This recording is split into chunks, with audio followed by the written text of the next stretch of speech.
This is the original esport racing game. This is iRacing.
The stakes have never been higher.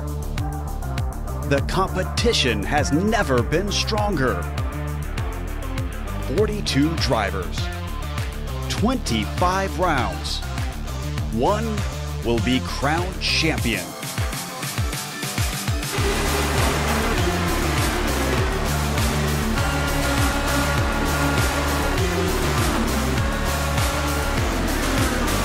Competition. Commitment, excitement. This is Lionheart. You're watching the premier American Open Wheel Series on iRacing. The Lionheart IndyCar Series presented by First Medical Equipment starts now.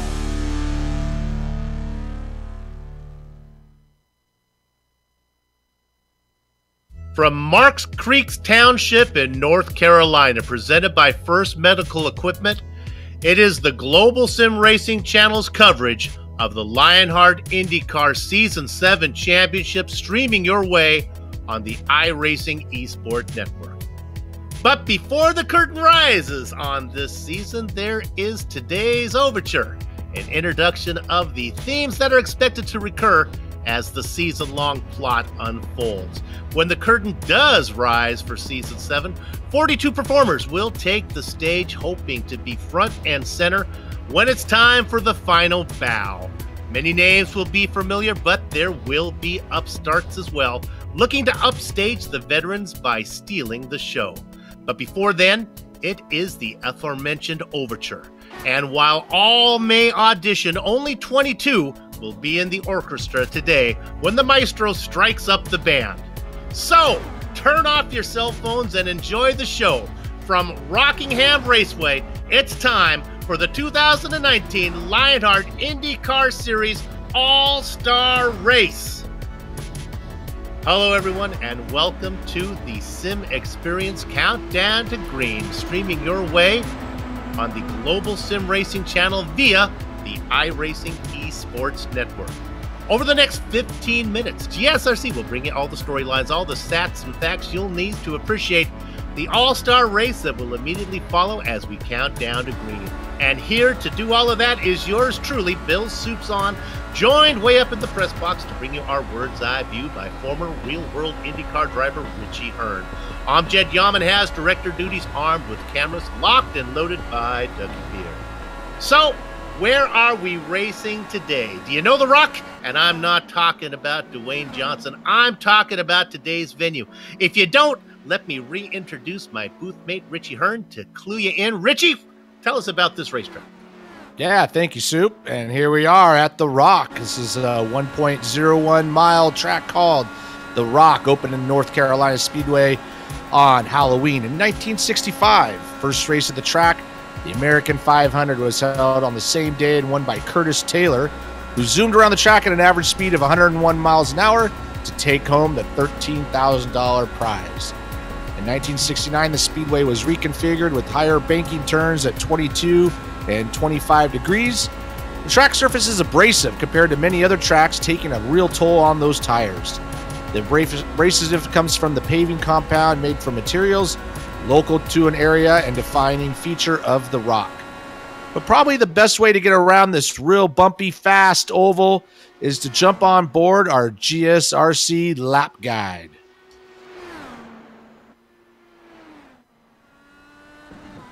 Hello everyone, welcome to the Global Sim Racing Channel. I'm Brian Yazek, taking you for a spin around the Rockingham Speedway in the GSRC IR18 IndyCar. Without further ado, here we go. Rockingham is a very bumpy track, so getting the car right down there to the yellow line is going to be the best way around it in qualifying, but you're going to have to mind the bumps. Bringing it right out there, down Thunder Alley, down into turn 3, same situation. Get it right down to the yellow line, ride the bumps out, and then come straight off the corner. Now, as the run progresses, this track is really, really fun because you can go all the way up here to the fence and then really cut it down and try and get a good run down the backstretch and sniff a drift to try to set up a pass into turn 3. If not, hey, come up there and ride the fence up there in turn 3 and 4. Get a good hole shot down, straight down, across the line. That's going to complete our very fast track guide here around Rockingham Speedway. I'm Brian Yazek. Enjoy the show. All right, and there's a lap around the Rockingham Motor Speedway. Very bumpy, very quick, very steep banking. This is going to bring you to our countdown to green, and it's brought to you by the Sim Experience, the makers of AccuForce Pro V2 Complete, the premier professional racing simulation steering system. The key to the AccuForce Pro's incredible realism is the groundbreaking direct drive motor control systems, providing a driving experience that, when combined with today's best racing simulators, is as close as you can get to driving the real thing. For more information on the entire Sim Experience ecosystem, including the SimVive software, 3DOF, Stage Series Motion, and GS5 G4 Seat, visit www.simexperience.com. Please use the promo code SIMXLION to get 5% off SimVive software. There you have it. Now, this is the place in the countdown to green where we would normally talk about the championship points race, but this being the prelude to Season 7, there is nothing yet to talk about, but rest assured, we'll bring you that. Let me take a second to talk, though, about this series. Considered to be the premier fixed setup racing league for the Dallara IR18 on the iRacing service, the Lionheart IndyCar Series honors the memory of the late Dan Weldon. Now, the IR18 is a complicated racing machine. To help us understand this temperamental beauty back by popular man is Professor Lugnut's setup corner. Now, if we look down there, the professor, do you have something for us? Nope, he is not here today as this is the All-Star race, so he's taking it off. You can see, though, that he's going to be back. His office hours are going to be Wednesday. That's going to be March 13th. That's when we're going to debut the season from Homestead. You won't want to miss that. So come back and watch the race, and we'll hear from the professor then. So with that out of the way, Richie, for new viewers tuning in for the first time, how about we talk about the series details? Absolutely, and these series details come to us thanks to Minus 273, the premier name in karting gloves. For more information on Minus 273's full line of gloves and apparel, visit www.minus273.biz. That's B-I-Z. Use promo code LHRS, for 25% off all orders. Now, as far as the series details, we are in Season 7 of the Lionheart IndyCar Series. This is an exhibition race, so there's no points involved, just a nice all-star race to get things started. They are using the Dallara IR18, and setups are always adjusted, but they are fixed. And we're always working on a cash and prize totals, $9,652. Well, that's a nice payout for the winner, and they spread that around. All sorts of different kinds of awards for drivers and teams. We'll talk more about that as the season gets underway. All the business is just about out of the way. How about we take a quick look at what the weather is like here today, see how it's going to affect the racing. The ambient temperature, 81 degrees, but look at that track temp, 113. The sun is pounding down here, but there is some clouds in the sky, so if they blow over, that may help out a little bit. Oh, my goodness. A little bit of a spin going on during practice right now.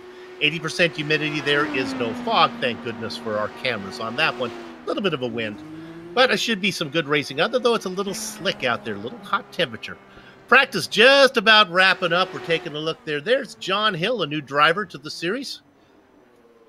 Yeah, this track is going to be really challenging for these guys. It's not something that they normally race on, either here or in real life. It's super bumpy, so you're going to see the sparks flying from the cars, and it's exceptionally fast. I mean, it's so fast you can't even believe it. So they're running around here at like basically 17-second laps. So it's similar to running at Iowa, but you throw in those bumps and those hot temperatures. This is going to be really interesting to see how it plays out. Before qualifying gets underway, why don't we take a quick look at our race analysis? And this is brought to you by the good folks at Plasma Tracks. It's a simple one here today. This is the transfer race. It's going to be 50 laps. There are no yellow flags, so it's 50 green flag laps. This is what I like to call Ben-Hur racing. If you're familiar with that movie, if the chariot crashes, you just keep going. Now, what's important to everybody is the transfer position. The podiums all will move to the main event. Top three go over there, and we're going to be carrying the main event for you later tonight. Practice is done, so now they're rolling out. Put in that qualifying. They have 5 minutes to get this done. Yeah, it's going to be really important because there's going to be no yellow flags for this transfer race, so it's going to be 50 laps straight up. Not much time to get things done. That's going to go really quickly, so qualifying up front is going to be really important. I haven't seen them run much here, so I'm really interested to see if they can run two grooves at once and how the passing is going to happen. But I expect this to be really important as far as their starting positions. Only 50 laps, all going to be under green with lap times of under 20 seconds. If you want to get a snack, you better get it now because there's not going to be a lot of time. We're going to be action-packed here as soon as we go to green. Riding on board with George and Zaldo, surprisingly, didn't meet any of the criteria to qualify into the main event. You would have thought that George would have got a walkthrough with all that he's done. But he's going to have to earn his way into this event. Yeah, he's going to have to go the hard way. And only 3 cars are going to make it. So, like I say, starting up front is going to be important, and just staying out of trouble is going to be important because there's no way to come in to the pits and fix anything with no yellows. There's Samuel Ryman, going to do another full-time season, racing for Controlled Chaos. You'll notice that some of the paint schemes are a little different this season. We'll get used to those. Mike Rigney, also trying to get in right now, looking to put in that first lap. Right now, he's sitting on the pole there, Mike Rigney, at a 17.997. Samuel Ryman puts in a time good enough for second at the moment at an 18.01. These times are going to be really close. So who got into the main event, you might ask? Well, it's the top 10 in points from last season. All the pole sitters, Rookie of the Year made it. Driver of the Year gets invited. The title sponsor, if you're one of those, they carry over. Series sponsor. Cleanest driver gets an automatic pass into the main event. Previous All-Star race winners and champions from the Lionheart IndyCar Series get in there. And anyone born in a month without an R also gets carried over into that one. So the rest of these guys did not qualify on those.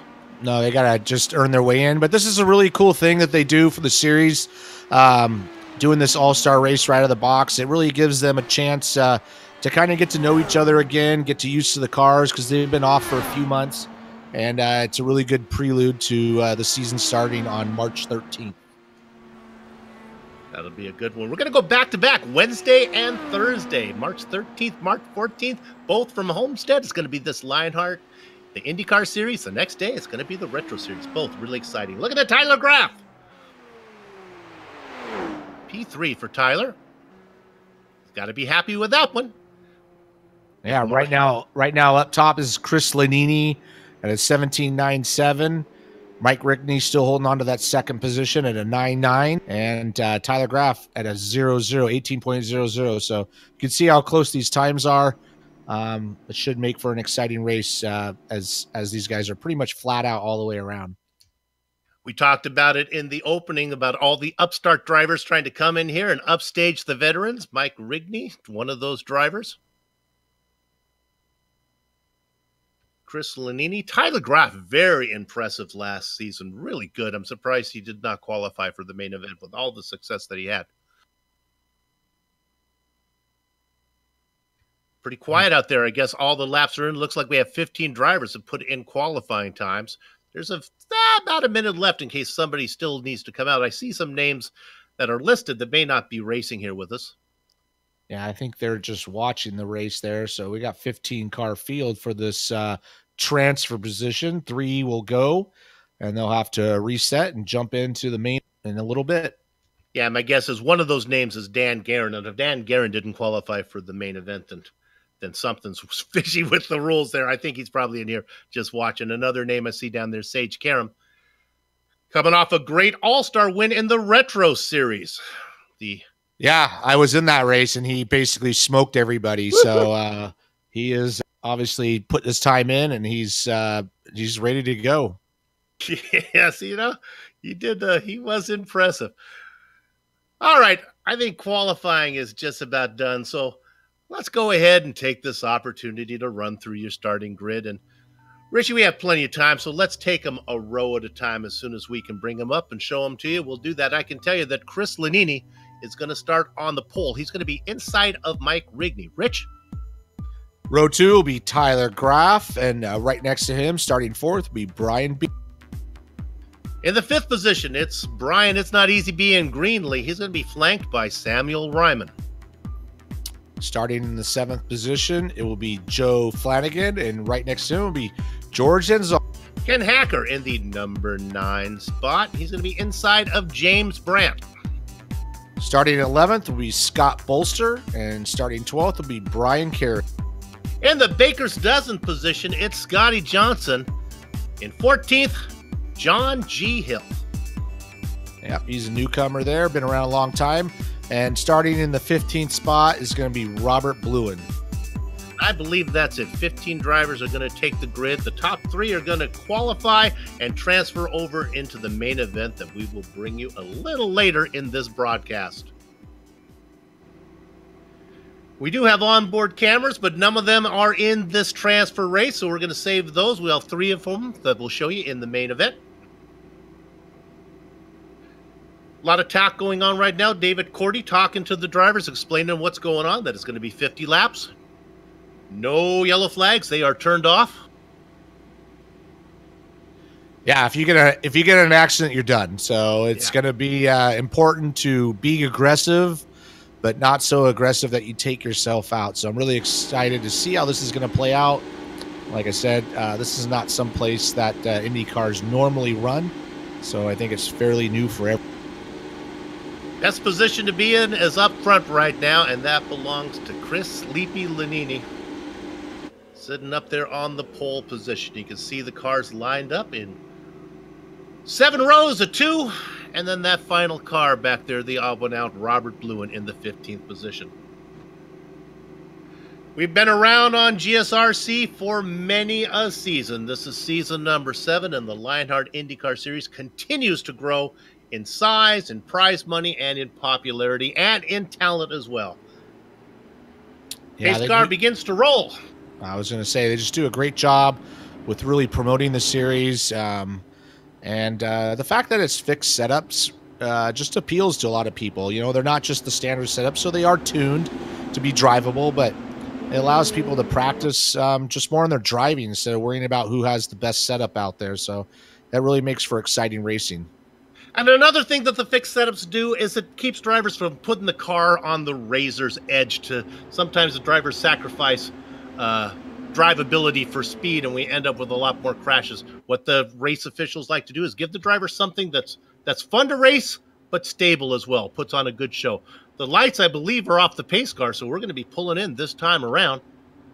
Yeah. So we're going to go ahead and get season 7 started. Yeah, just one pace lap. It doesn't take very long to get around, so we're getting ready to go.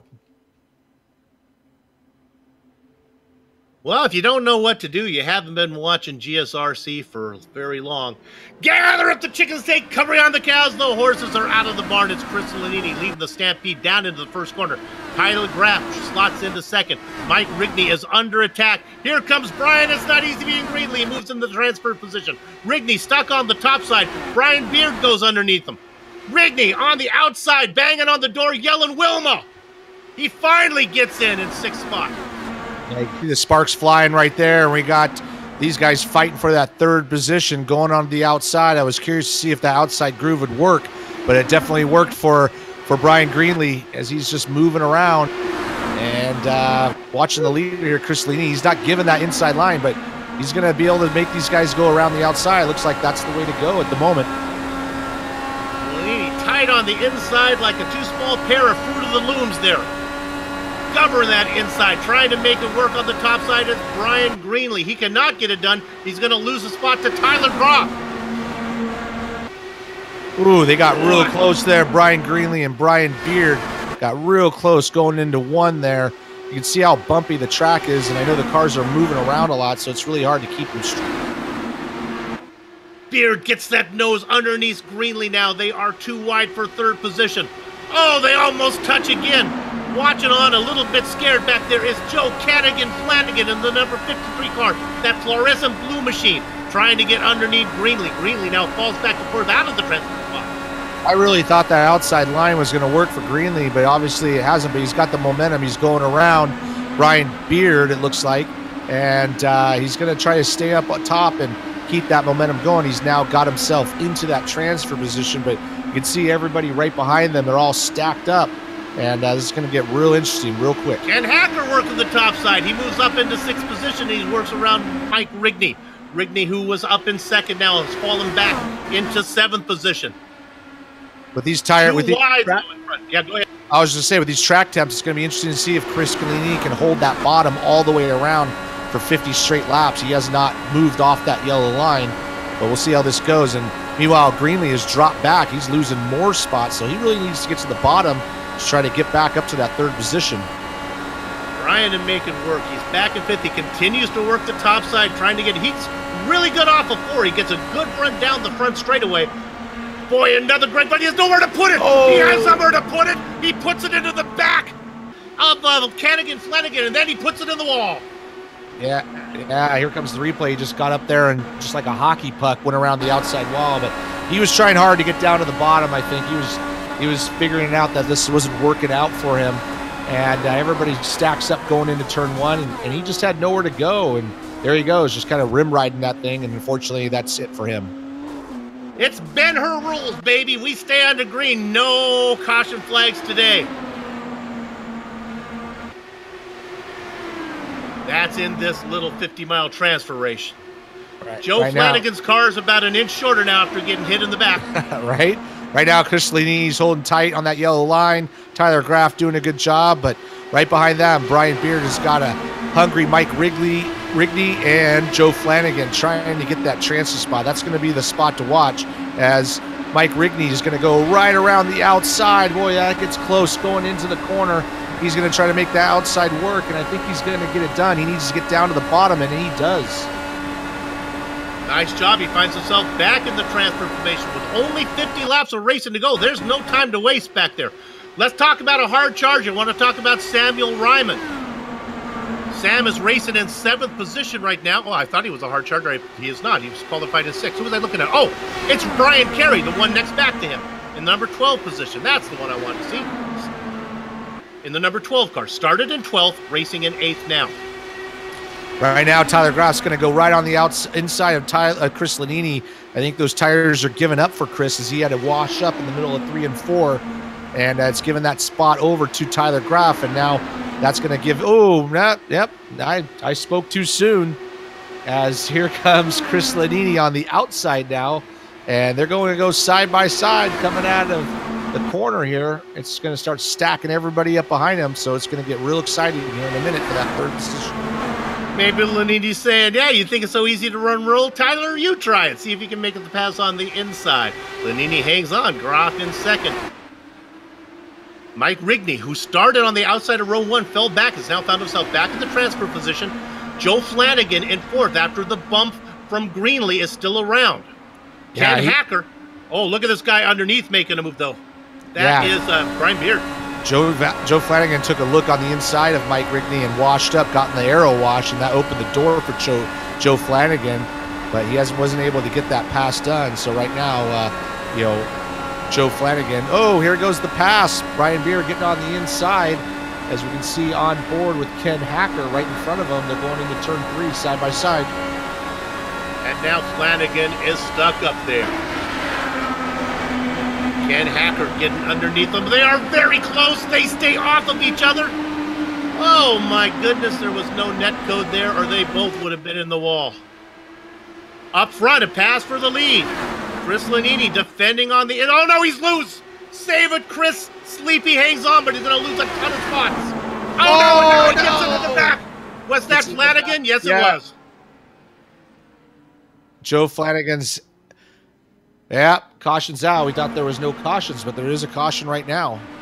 And we have a caution, contrary to what we were told in the rules.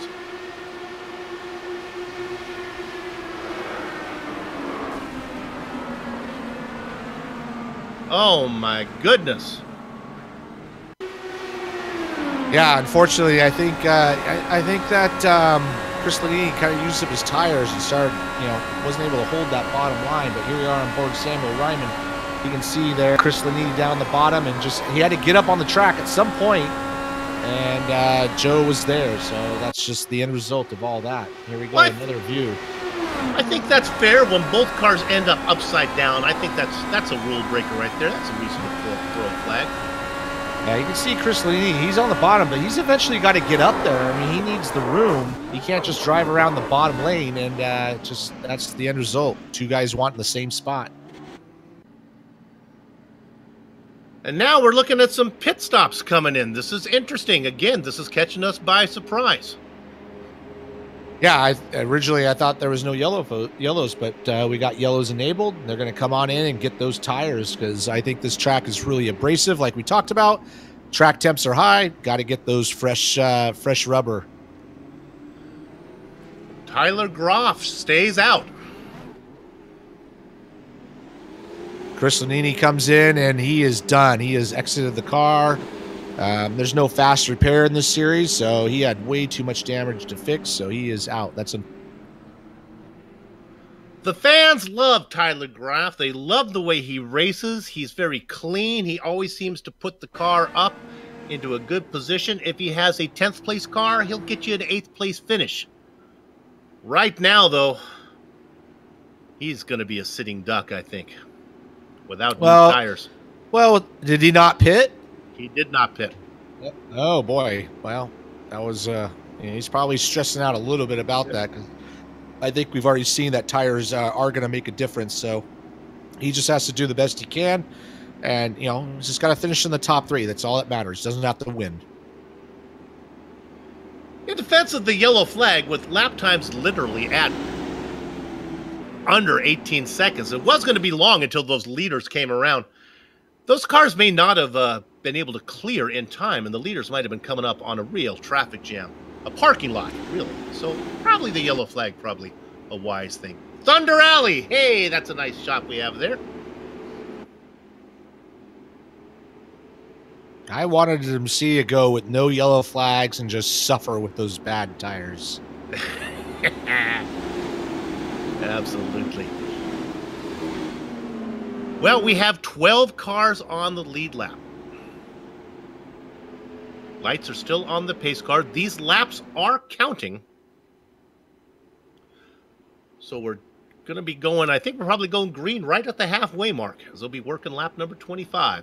Tyler Groff on old tires. Mike Rigney up in second. In the transfer spot, Brian Beard.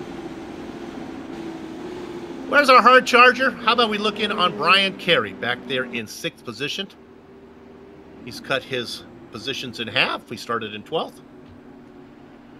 Yeah, now that everybody's stacked up, everybody's in play. This will be a single file restart.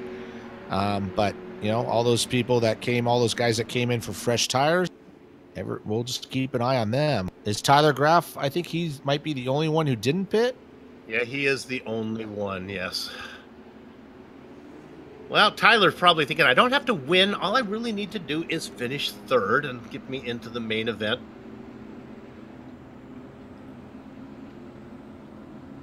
They are working lap number 24 right now. The lights are off the pace car.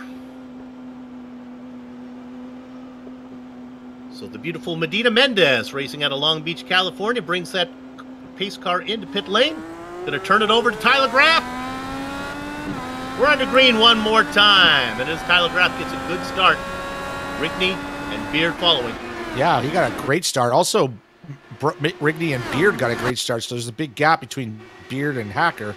And here we go, Brian Beard trying to go on the inside of Rigney, and he looks like he might get this pass completed. That's going to put him up into the 2nd position. That's going to put Mike Rigney in that transfer spot, but he's got a little bit of gap behind him. these guys just need to run clean laps and just kind of just stay out of trouble at the moment. So who needs to catch Rigney? Well, it is Ken Hacker racing in 4th position. He gridded in 9th, having a good run, and he is gaining. Yeah, he is gaining. I was going to say, he's in that draft, and he's running that yellow line right behind Rigney. And Rigney's going to have some company here in about half a lap. Here he comes. And there goes Tyler Groff. He loses the lead. Those old tires giving up. He now is on the outside. He's going to lose that spot as well to Rigney. I think Rigney's going to be able to get underneath and finish the job. Groff doing the best he can, trying to get down underneath and hold Ken Hacker from taking the spot as well. Hacker says, the door's open. I'm coming through. Yeah, Tyler really paying the price for not changing those tires. He cannot get to the bottom lane. You can see him going through the corner. I can see he's got a little bit of understeer, and that's just letting these guys go right on by him. And I'm sure he's not very happy with himself without pitting. Brian Carey in a rocket ship goes underneath the orange and yellow car of Samuel Ryman. Now Carey up into 5th. Watch out as he's going to take 4th.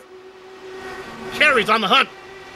He is on the hunt, starting 12th up to 4th position. Brian Beard's leading the race, but he's stacking everybody up behind him. He's trying to hold that yellow line just like Chris Lanini did, but he's going to pay the price soon with those tires wearing out. So he's hoping these laps count down. We're working lap 31 of 50. But going. The car to watch as we ride on board with Brian Beard. Looking back, now getting underneath is Brian Carey. Carey tries to get it down low. Beard pinches him down, doesn't let him drift up. I'm sorry, Hacker keeps him down. Hacker hangs on to 3rd position. It's Beard, Rigney, Hacker. But here comes Brian Carey again. Boy, Hacker really trying to keep him on the low side. Yeah. Carey has to check up. He's going to lose all of his momentum. Oh, yeah, he just really did. Hacker's trying to stay out of the aero wash of the car in front of him, so he's running that center groove. But, Brian Carey had to check up, and he's lost all his momentum. He's going to have to just kind of regroup and give it another try. Haven't heard a lot from George Anzaldo. He's fending off Scott Bolster right now. They race for 5th position. Looking on to Samuel Ryman. Here comes Carey. He's got P3. He's right in that position with Ken Hacker, but as they go in the corner, he's so close to Mike Rigney that he washes out. He's got a lift, and that's going to bring George Anzaldo now to the outside. This is really getting interesting as Brian Beard's doing a good job of just running both lanes, keeping everybody behind him. Carey would have had that position easy. There was just nowhere to put the cars. He ran up on the back of Mike Rigney.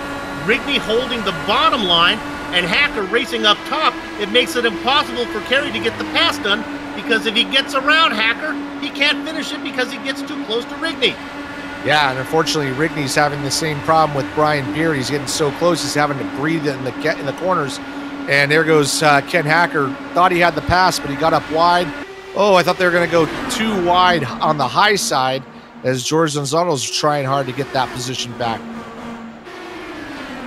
Here comes George Anzaldo. He's on the top side. Brian Carey pinned down low. The car is fast. He just has no real estate.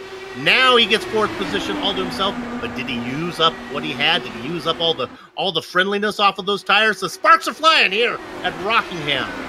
Working lap number 39. Yeah, I really like what Brian Beard is doing. He's running just the natural line, washing up at the exit, going down to the apex. So he's basically taking the whole track, and it's keeping his tires underneath him. So he's doing a good job. And those guys behind him have nowhere to go, and they're dealing with the aero wash right behind him as well. The only way for Carey to make this pass is try to put the toothpaste back in the jar. There is no room. Oh, my goodness, Anzaldo gets really high. He's going to lose a lot of momentum. Tucking underneath it, Scott Bolster. Bolster now is going to get credit for leading this lap. Spinning off behind is the orange and yellow car of Samuel Ryman. He saves it. Going to lose positions, but he's still going straight. Yeah, he got real loose coming off of turn 4 and was able to keep it going. Oh, no, here we go. Wide. Yeah, just right up on that apron right there. That's not going to work. Brian Carey, just trying very hard to get that third position. This is going to go right down to the end. They're also bringing up Scott Bolster into that mix. So we're going to have 4 cars working for one position pretty soon as they go side by side. Hacker is loose. loose, and he is gone.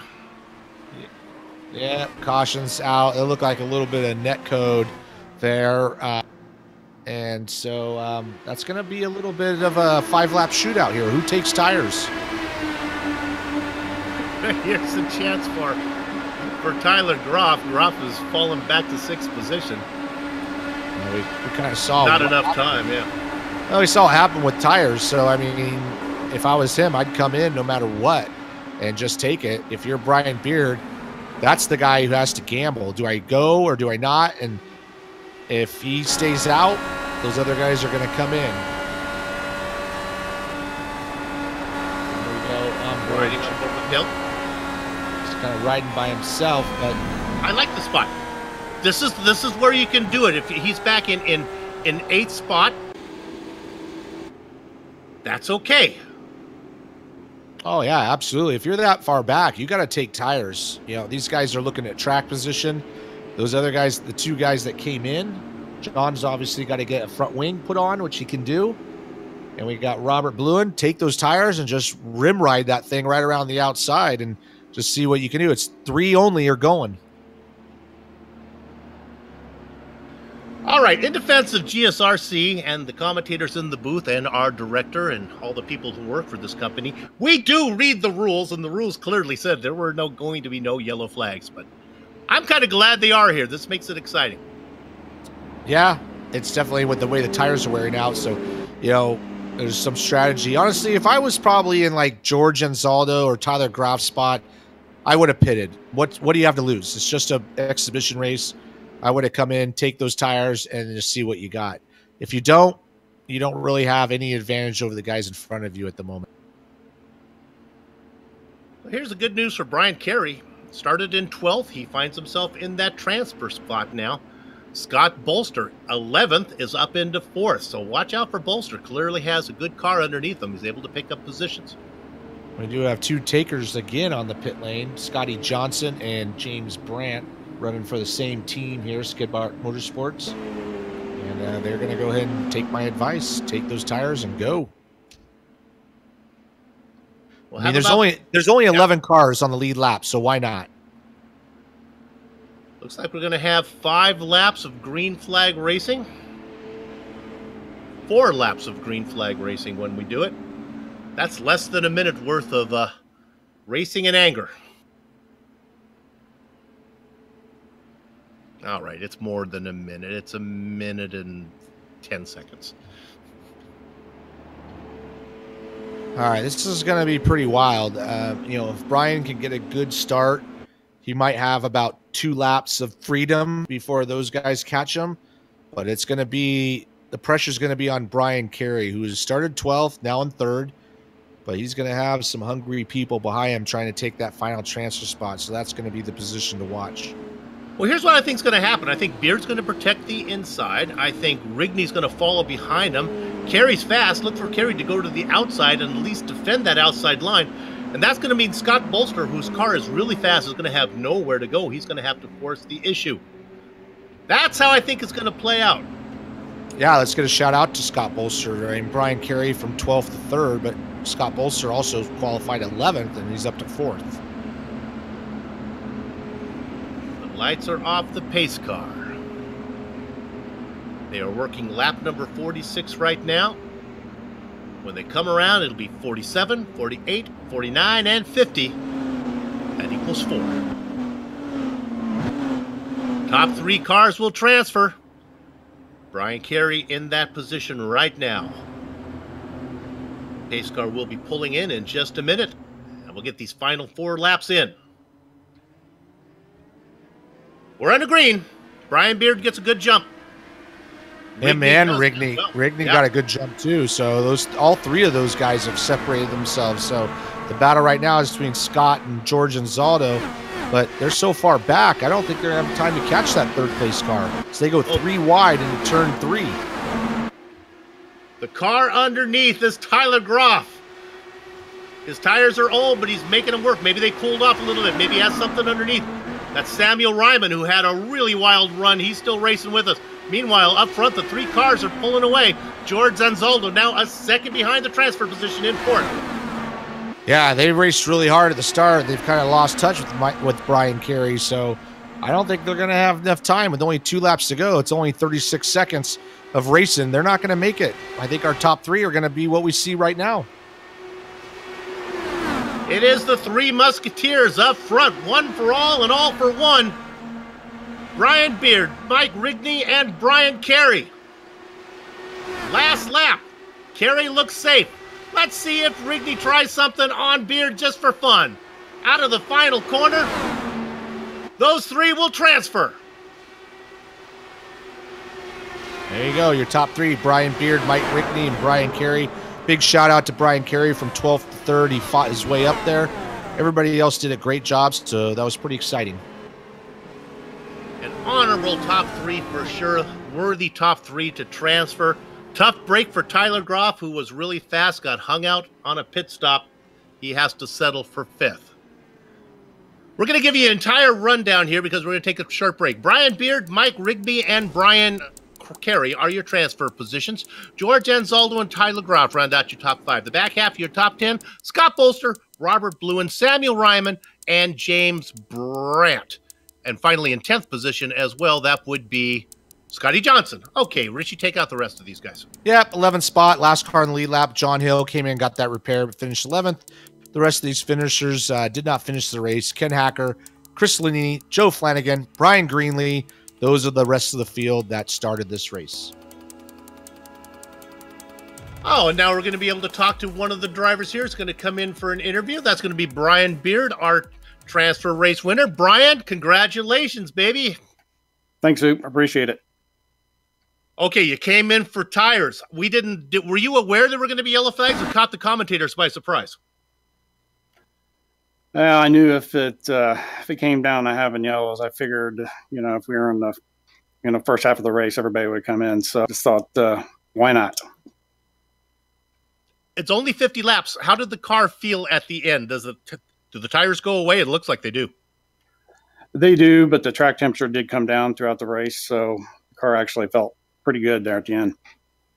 Well, congratulations on getting to that transfer spot. That means that your racing day is not over. We're going to see you on the big main event coming up in just a few minutes. Thanks, Sue. Appreciate you guys. Brian Beard, the winner here in the transfer race, and he will qualify to be in the main event. With that said, we're going to take a short break here on the Global Sim Racing channel on IESM, but don't go far because we have the main event coming up. We'll be back in a short time.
The Sim Pit is an entertainment channel dedicated to the world of simulated motorsports.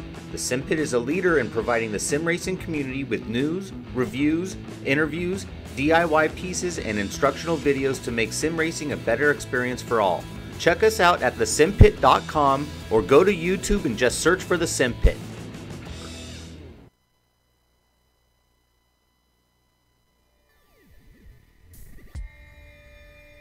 Streaming cyberspace into your place via the iRacing Esports Network. Welcome back to the Global Sim Racing Channel's coverage of the Lionheart IndyCar Series Season 7 All-Star event from Rockingham. We're fortunate to be able to talk to maybe the fastest driver out there in the transfer race as qualifying's going on the way. Let's see if we can quickly talk to Brian Carey. Brian, do you have a copy? Yeah, I got you guys. Wow, we thought you were fast, but sometimes there was just no place to put your car. No, I mean, you're coming into turn one especially, and you're just desperately trying to keep it, put it in the right direction. It's bumping all around, so I'm just really happy I didn't hit more people than I did. Was a nice drive-through from 12th position. You got into that transfer spot. Do you think you got anything for the big boys? You know what? Based on how this track goes, anything can happen. Someone's going to crash into someone at some point, so I just hope it's not me and I can be there at the end. All right, it's a longer race. Take it easy. Let's get it to the end. Congratulations on transferring in. We'll follow you as this race progresses. Awesome. Thanks, guys. Brian Carey, a new driver to keep an eye on. I told you there would be some upstart drivers to watch, and that's one that has caught this commentator's eye. All right, qualifying is going on right now for the main event. There will be 25 drivers, if I know correctly here. 22 got the automatic transfer. 3 will get carried over. Of course, that's assuming everybody shows up. And qualifying going on right now. It's a little bit later. Let's take a look at the weather. It might have changed a little bit. Track temperature a little cooler. That ambient temperature still 81 degrees. Should be real similar to what we just saw. Richie, what do you think? That one went, that was kind of an exciting little transfer race. Oh, yeah, it was very exciting. You can see how difficult this track is to race, but it's bumpy. Obviously, tires are going to become a key and component. You can't just hug that yellow line all the way to the bottom. So qualifying is important, but obviously we saw from Brian Carey, he started 12th, made himself up to 3rd spot, and like he said in the interview, just watch for the wrecks, and hopefully it's not him. And I think it's going to be real exciting all the way down to the end. And the drivers start to post their qualifying runs right now. So only 2 have come in. Joe Branch sitting up on top. Ahead of the meat man, Bob Mikas. Only 2 drivers to qualify. There's our first transfer driver getting in, Mike Rigney, sitting in 4th. A lot of familiar names in this one here. These are all the guys you've come to know and love.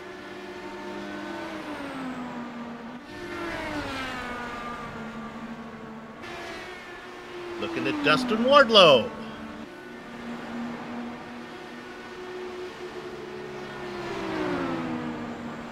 Six drivers have put in time. Wardlow yet to do his. Let's see what the Candyman can do for us here in Season 7. Ooh, down in 8th. Probably not going to like that one. That's a little bittersweet, I would think. Yeah, everybody getting them in now. It's going to be tight qualifying, but like we saw in the transfer race, it's not the end of the world if you don't qualify in front. The problem is, though, is that you're susceptible to the other mistakes from other people. So, man, this is going to be really exciting. I'm excited to watch this. There's Adam Blocker. Best he can do is 7th. How about this? Michael Goodman puts in a 17.943 to sit on the tentative pole. There are a few big names yet to qualify. Andrew Kinsella, have a catch. Oh, he just got one in. My goodness, he's way down in, sitting down there in 17th. This one should be better. And locks in 6th position. Sage Karam, coming off the win in the Retro Series All-Star race, would like to go back-to-back. Yeah, and I believe he got into this All-Star race from his win at Phillip Island last year, I believe. And he has spelled it only be in 18th spot. Give one more shot at it. Let's ride on board. Karam. Comes around, jumps onto the apron, try to take short way around. That's going to move him right up to P2. That's a great lap. Out there in the familiar blue colors of HPP, it is Brian Yosick. Yet to put in a time. Well, he's down in 19th, but that one's not going to count. This one's going to be better. Yeah, it takes a little bit to spool these things up. So that first lap is just kind of getting the RPMs up. And this is the money lap. Coming down, cut the corner. Let's see where this puts him. Second place. Move Sage Karam down to row 2.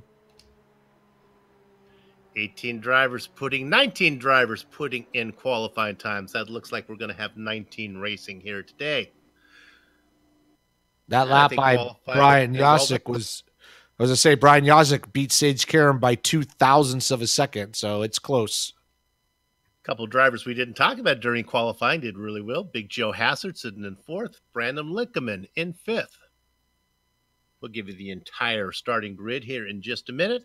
And I guess, Director, it looks like we're done, so I guess we might as well be able to do it right now. Let's give you the starting grid. If you can't, we'll take them 2 at a time. This starting grid brought to you by Butt Kicker.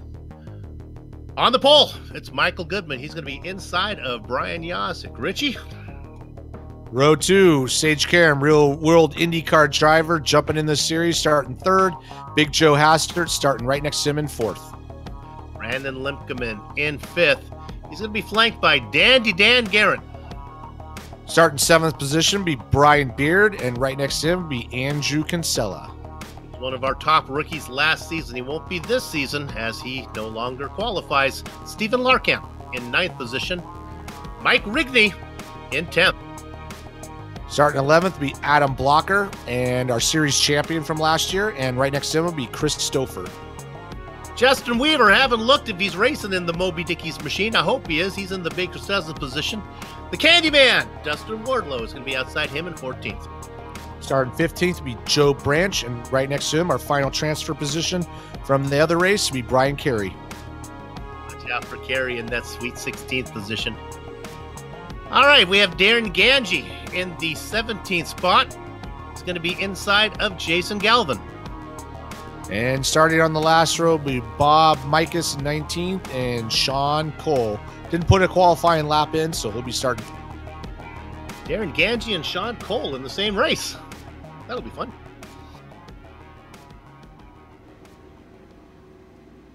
All the attention now turns to Michael Goodman here. This one is for real. Again, no points, but it'll give us an indication of who to watch for over the next 24 races that comprise the Season 7 schedule of the Lionheart IndyCar Series.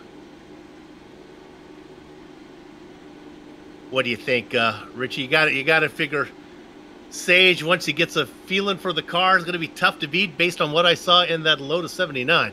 Oh, absolutely. I think Sage is going to be aggressive right at the beginning, but the person I'm always watching is Andrew Kinsella. He doesn't qualify always the best, but he's really smart with his racecraft and his pit stop strategy. So I expect to see him up there near the end. Of course, we got Adam Blocker, our former series champion. He's going to be one to watch. Let me rephrase my last comment when I talk about Sage Karam getting a feel for the car. Feel for the setup is really what I meant. I don't know if anyone knows anything more about these cars than somebody who races them for real. All right, we're rolling now. Let's go ahead and take a look at our onboard cameras. And our first one we're going to look at is Bob Mikas, delivering personalized full service in a friendly, old-fashioned meat market environment. It's in the Von Hansen's onboard camera car, vonhansen.com. Hey, Michael Goodman of the number 9. He's in the Sim Experience onboard camera. Realism second only to the real thing, simexperience.com. And, of course, Adam Blocker. Bring more realism and immersion to your sessions. thebuttkicker.com. Get haptically immersed. All right, the pace car is in. We'll give you the race analysis here in a minute. It's time to go racing. Competition, commitment, and excitement. This is Lionheart. Michael Goodman out in front. Brian Yozik. Yeah, everybody getting single file pretty early on. Michael Goodman getting a great start. And everybody's just kind of following suit right down to that yellow line. Do have a little bit of action going on in the back with basically Andrew Kinsella trying to make some moves early on. He's got Brian Beard, our winner from our transfer race, right in front of him. And we do have a challenge for the lead going on with basically second place, looking for that outside lane. Goodman on the low side. Karam working the top side. Karam now going to do a little dipsy-do, little hucklebuck, a little hokey-doke as he gives him the up and under, and I think Karam is going to be our leader coming across as he starts to work lap number 4. That didn't take long. No, I know he's very aggressive in this car, and he didn't waste any time. Took 2 laps to get to the front, and he's just going to try to hold him off. But as we saw early on, that tires do become a wear factor with this track, and those guys are going to be right on gearbox pretty soon. As here comes Michael Goodman as we talk. We ride on board with Adam Blocker. Got Michael Goodman looking on the outside of Sage Karam as you go into turn 3, not able to keep that momentum going. Sage just holding on to that yellow line, but I don't think he's going to be able to do it for very long as Michael Goodman, and then he's got Big Joe right behind him, fight podium position. They're in a line, 1, 2, 3, 4. Back in 5th position, things start to heat up. As we look and riding on board now, there's the action that's happening a little farther back. Limpkeman in 5th. Guerin trying to find his way around. Up on top is Adam Blocker. Brian Beard underneath. Looks like Blocker's going to have the momentum. Blocker's going to move up into 7th spot. Have a catch Kinsella back there in 9th. Go. Yeah, Brian Josic taking a move on to Big Joe, pushing him outside, and Big Joe's going to lose another spot to Brandon Linkerman. So things are changing quickly in that 3rd through 10th spot. Limpkeman up to 4th, and now here comes Dandy Dan going underneath in the number 8. Move him up into 5th position. He gets under Joe Hasser. Karam leading the field, but he's not going anywhere. He's right on his gearboxes. Michael Goodman, Brian Yozik, and Brandon Limpkeman. Yeah, nobody's going to be able to run away from the field. Everybody's got the same setup, and everybody's pretty much flat out. So it's just going to be this way all the way through this 148-lap race. Here we go, and this is Yozik now in the black and blue machine. He always goes really high. He was going to wash out a little bit. Limpkeman moves up into 3rd spot. Let's see if Dandy Dan gets in there as well. Nope, he'll settle back into 5th. Yeah, Brian washed way up high, and I'm sure he had to get out of the gas, lost a little more. Uh-oh, and there's the pass for the lead, and look at that. Yeah, Goodman Sage Karam moved up just a little bit, got a little washout, and that opened the door for Michael Goodman.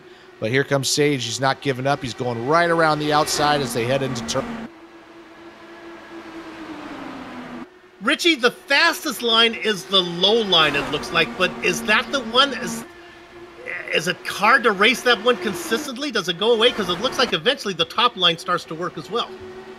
Yeah, we already saw that in the transfer race with Tyler Groff, Chris Lanini. You can't hold that bottom line forever, so eventually you start scrubbing off speed, and it's going to be a little mixture of both. You know, you're going to be able to run that low line, but if the outside guy's pushing you down, it's going to force you to use up more tire than you need. Limpkeman almost got into the back of Goodman, or maybe Goodman almost got into the front of Limpkeman, depending on your point of view. Guerin is up to 4th. Yeah, I'm seeing guys in the back, guys like Yozik and Blocker, who are racing the top line, and they don't need to. You can see the line that Yozik is taking. It's open if he wants it. We got one car coming in, one into the pits with Steven Larkamp. He's got some damage, so he's missing his front wing. So he is coming into the pit lane, try to get that fixed. It was fun to watch Larkamp and Justin Weaver battle for the Rookie of the Year. Who's going to be Rookie of the Year this season? I don't know. My guess would be, after what I just saw, Brian Carey. Yeah, one thing I like to mention, you know, we might see a third groove come in here as these guys lay some rubber down. And as we get, this is a long race, so we're going to see some interesting lines. I don't think that bottom line is going to be the fastest way as we get farther down this race event.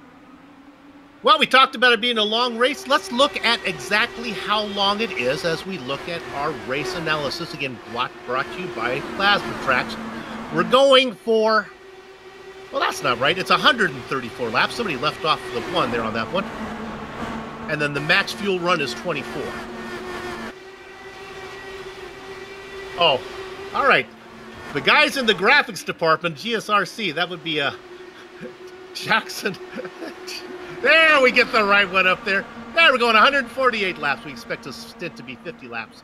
And then you have those incident points. Those really aren't going to matter much today in this All-Star race.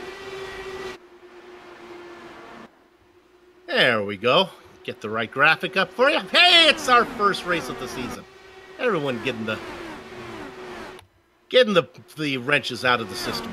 We've got some great battles going on the track as Justin Weaver's trying to get around Andrew Kinsella. He's got the inside line going to third, turn 3, and he looks like he's going to take that position. But Andrew's doing a good job just running that outside lane, and he's really smart with his car. So I am assuming that he knows that if he runs that bottom line all the time, he's going to wear those tires out. He's going to play the long game here. Just report that Karam was able to get the lead back on Goodman. Those front 4 nicely separated.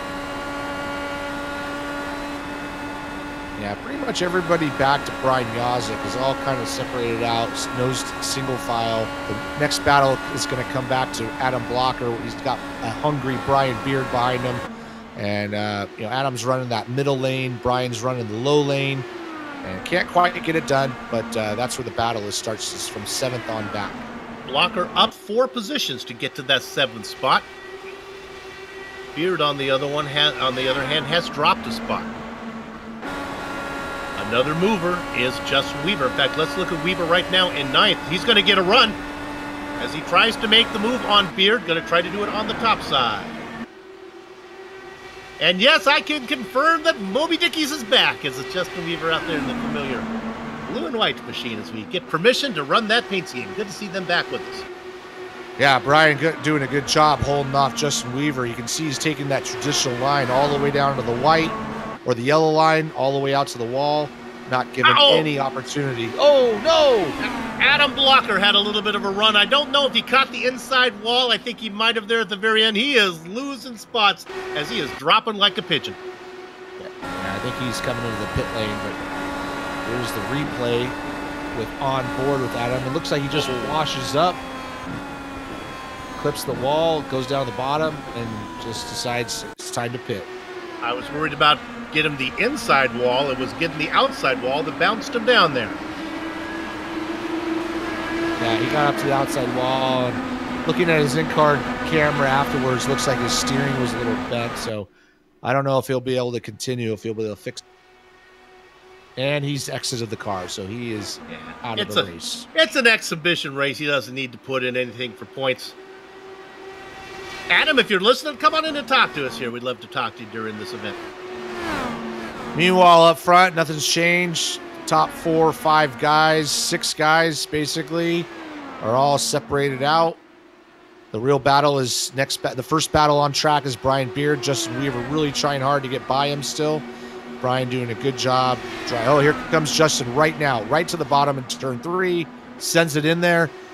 Looks like he's got the position and book it. That is another spot for him. Started in 13th, now finds himself in 7th. Well done. Let's go ahead. Havacatch is going to come through as well. That is Kinsella going underneath. Brian Beard continues to fall. Oh, my goodness. Almost washing up there. That is Darren Gadge. Does a good job of staying off of Mike Ribby, our transfer winner. Yeah, Brian Beard's losing spots and kind of stacked everybody up behind him. Gave an opportunity for Darren, but wasn't able to continue. We got one car on the warm-up lane coming into turn 3. Brian Carey, I don't know if he's had contact with something, or he's just taking an early pit. Oh, that's too bad. After such a great run in the transfer race, I think we're going to take a look at it right now. Whoops, that looks like it's after it's back as he comes on in. And we'll back it up a bit. This one is going to be it. We ride on board with the Speedster. And it looks like we're going to have a couple of random competition cautions here, so it'll be interesting when that falls. Oh, that was a hard shot that looked a lot like the blocker incident. So we lose a couple fast cars. I'm watching Brian Beard right now. He is going backwards in a hurry. I don't know if he's got some damage, like he clipped the wall, but he is all the way back to 10th spot, losing another spot to Darren Ganji. So, you know, not long ago was Brian running for 7th. Now he's all the way back to 12th. Brian Carey, Dustin Wardlow. Oh, Garen. Garen has had an issue. Yeah, he's had a big issue. Bang. Bang. Yeah, all by himself. You can see how much steering he's got in the car. He's just understeering out, hits the wall, spins and goes to the inside wall. He is done. Well, I was about to tell you the 4 drivers that have retired early. Let's make that 5. Dan Guerin, Brian Carey, Dustin Wardlow, Adam Blocker, and Stefan Larkamp. 15 cars remain out there racing.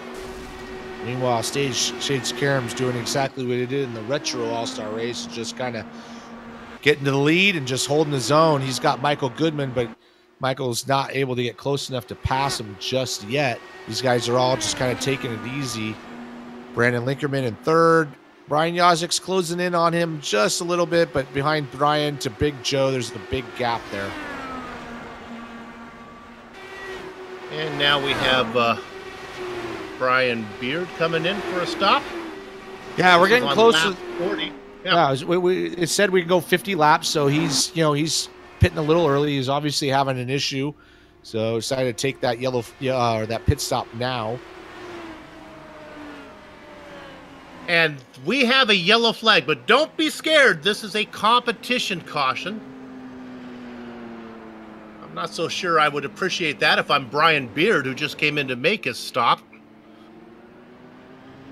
Yeah, I mean, it just it was random, so he decided to take that pit stop early, and it just hurt him a little bit.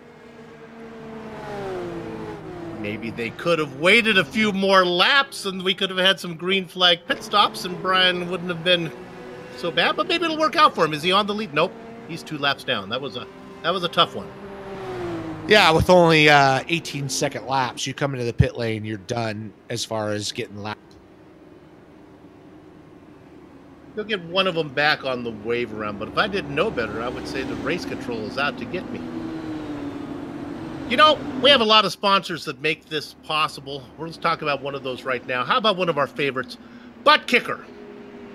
Now, Butt Kicker products add instant immersion to any game. Unlike a subwoofer that moves air and loses accuracy and force, Butt Kicker products move actual mass, producing a haptic immersion that is both powerful and accurate. There's more to know.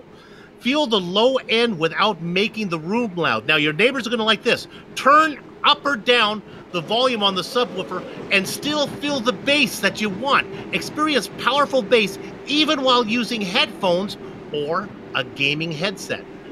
For sim racers, Butt Kicker products add that missing driver-to-car connection, bringing more realism and immersion to your sessions.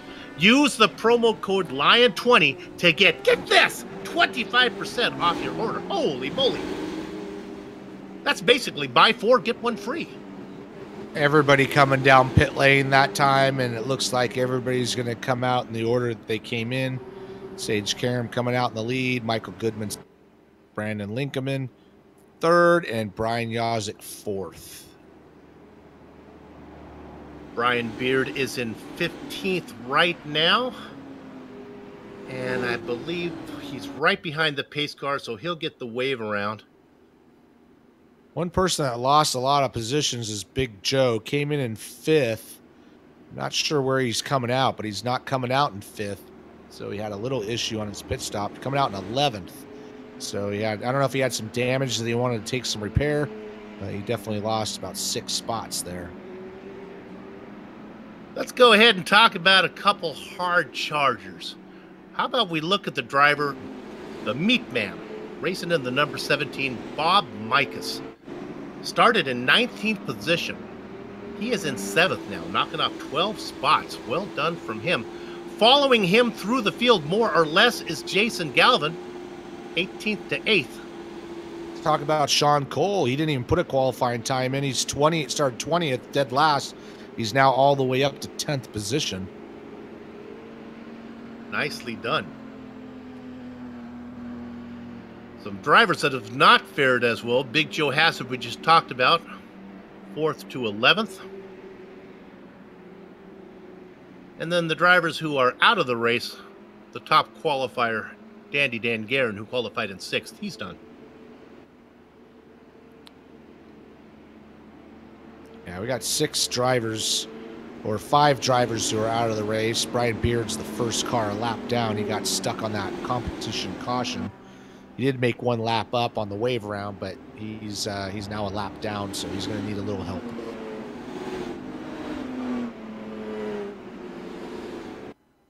Richie, unlike real world racing, we can afford to have exhibition races here. Not probably too many exhibition races in your real world career. Never. Yeah. Yeah, these cars in the real world are a little too expensive to fix for fun. So, you know, in NASCAR they do the All-Star race and all that stuff, but they just throw those cars away. They make 40 or 50 of them a year. These, when I was racing, we had 2, so you definitely took care of it.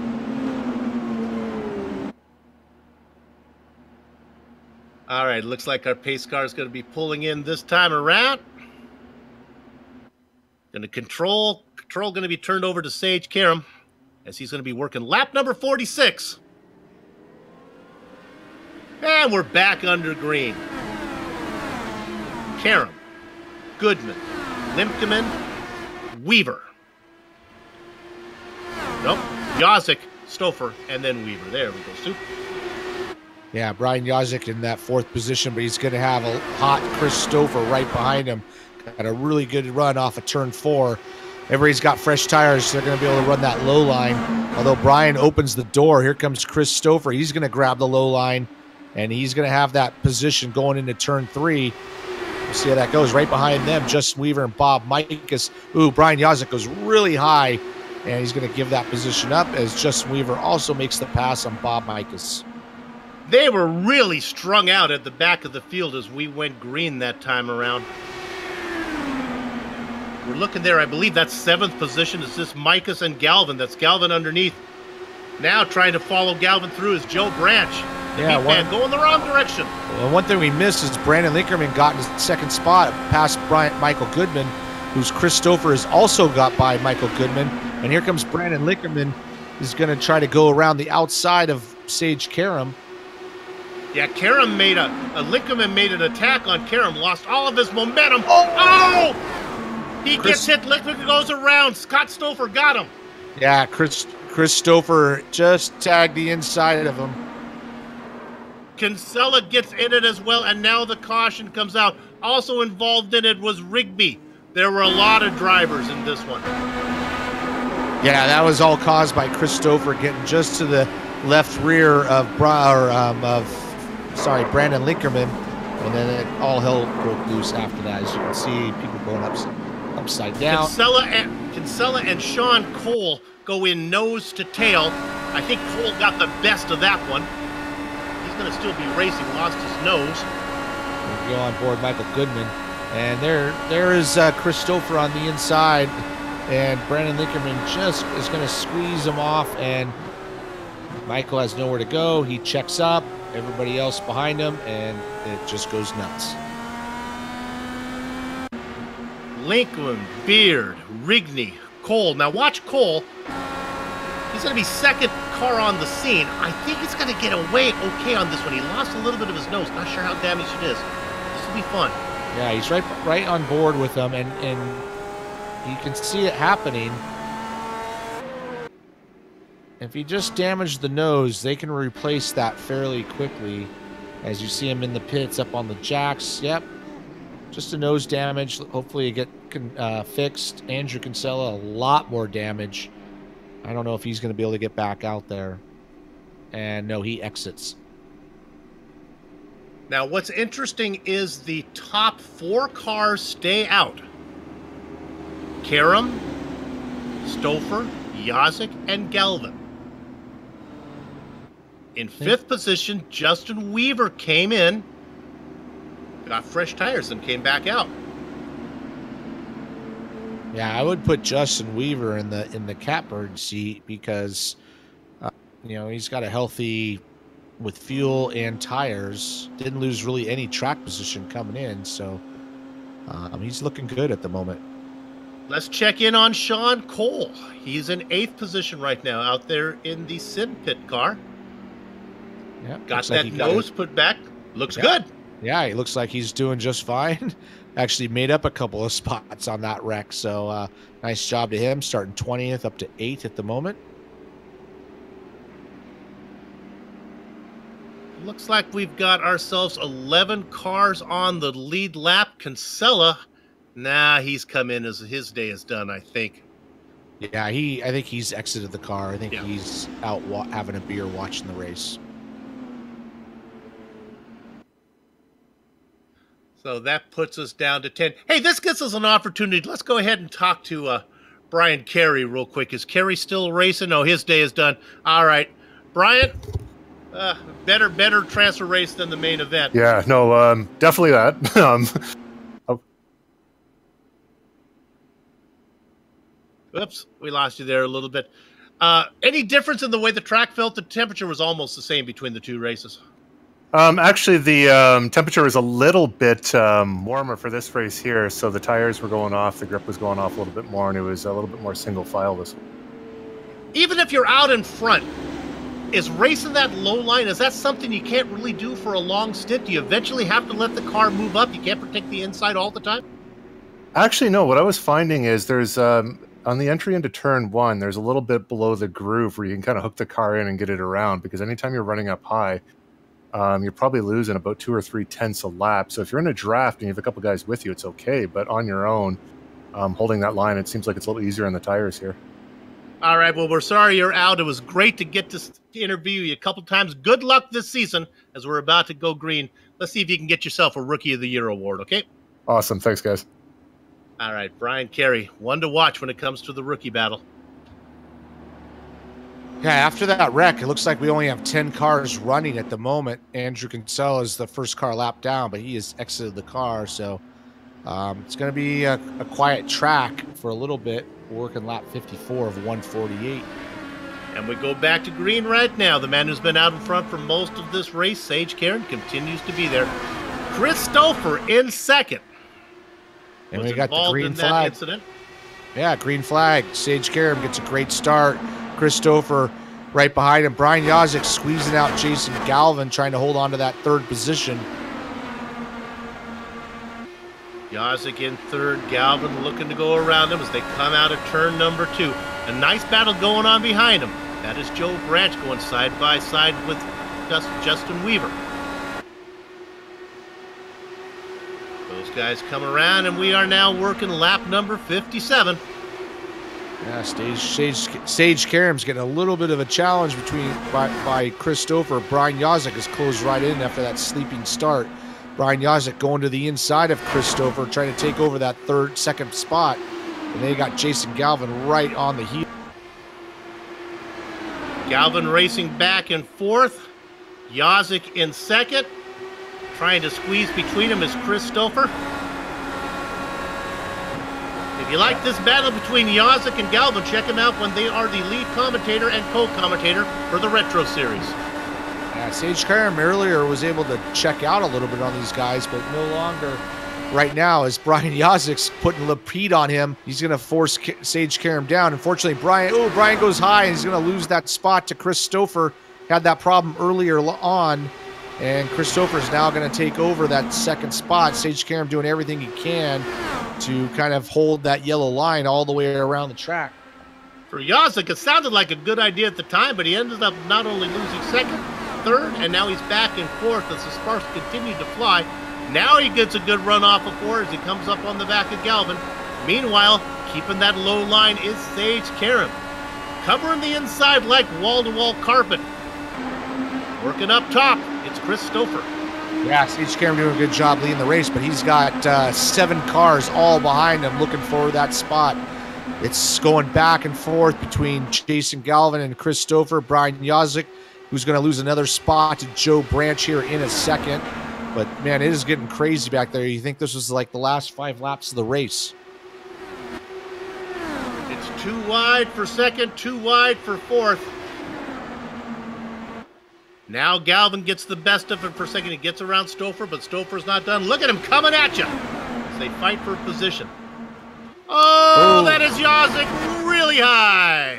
Yeah, that's not the first time that's happened in turn 3. He's hit something, bump or something that's pushed him way up there, but he was able to keep it off the wall. Meanwhile, Sage Karam starting to gap those guys behind him, just trying to take care of those tires. But if it was me, I'd get up to Sage, get up right alongside him, and just really pinch him down right on that yellow line and not give him any room to take care of those tires.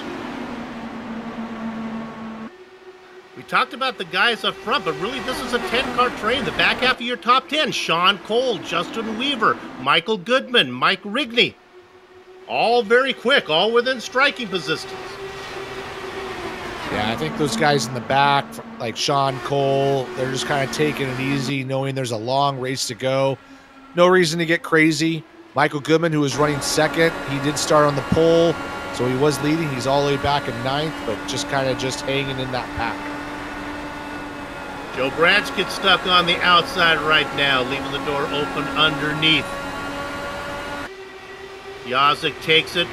Sean Cole is thinking about putting his foot in there. Here he comes. Branch trying to leave the inside open. Cole looking for somewhere to go. Let's stay on this battle for 6. This is a good one. Yeah, this is a good battle as the ones in front have kind of separated out. Big Joe hugging that white or the yellow line, sorry, and not giving anywhere for Sean to go. You know, Sean needs to kind of get up on the outside, maybe get some clean air on those front wings so he can get a run. Nice battle back here for 6. Let's go up to 3rd position. This is really heating up. Stouffer is the cork in the bottle, holding up Joe Hazard and Brian Yazik. And to be honest with you, he might be faster than Galvin. Stouffer made an attack on Galvin. It didn't work. That's where he lost a little momentum. Galvin losing touch with Karam. Yeah, basically, Big Joe doing a great job hugging right behind Chris Stouffer, able to hold that yellow line. Brian Yazik was fighting for the lead not too long ago, had some issues in turn 3, lost some positions, but he's back in the fight. And Chris Stouffer's got all he can handle. He's got Jason Galvin right in front of him, so he's dealing with that as well. He's going to try to look to the outside, but he's got to be careful leaving that door open on the inside for Big Joe. Diving now down on below. That is Hazard taking a look at this. Yeah, all this going on behind. Yeah. That is some good look. All this going on behind Sage Karam. Somebody needs to run his credit card for minibar incidentals because he has checked out. Yeah, I think Sage, he's just able to run that. Oh! Oh, no! Hit the wall hard. That is Chris Stouffer. The car just let go. Was it ghost contact or? I didn't know better. I'd say something broke. Oh, it was ghost contact, and he was a mile away. Yeah, he was a mile away. Here we are in the replay, coming to the outside, and see ya. So we'll just say something broke. Yeah, we'll say the front wing just broke off the car because that's what it looked like. Book. There you go. It came off after it hit the wall. That's a tough break. Nice battle for second, though. After that, Galvin on the outside. Big Joe Hazard on the inside. And then there were 9. So now we have 9 cars running. Meanwhile, Sage Karam's just leaving the field, doing his thing. The battle is between the group behind him, and they're all stacked up for that second position.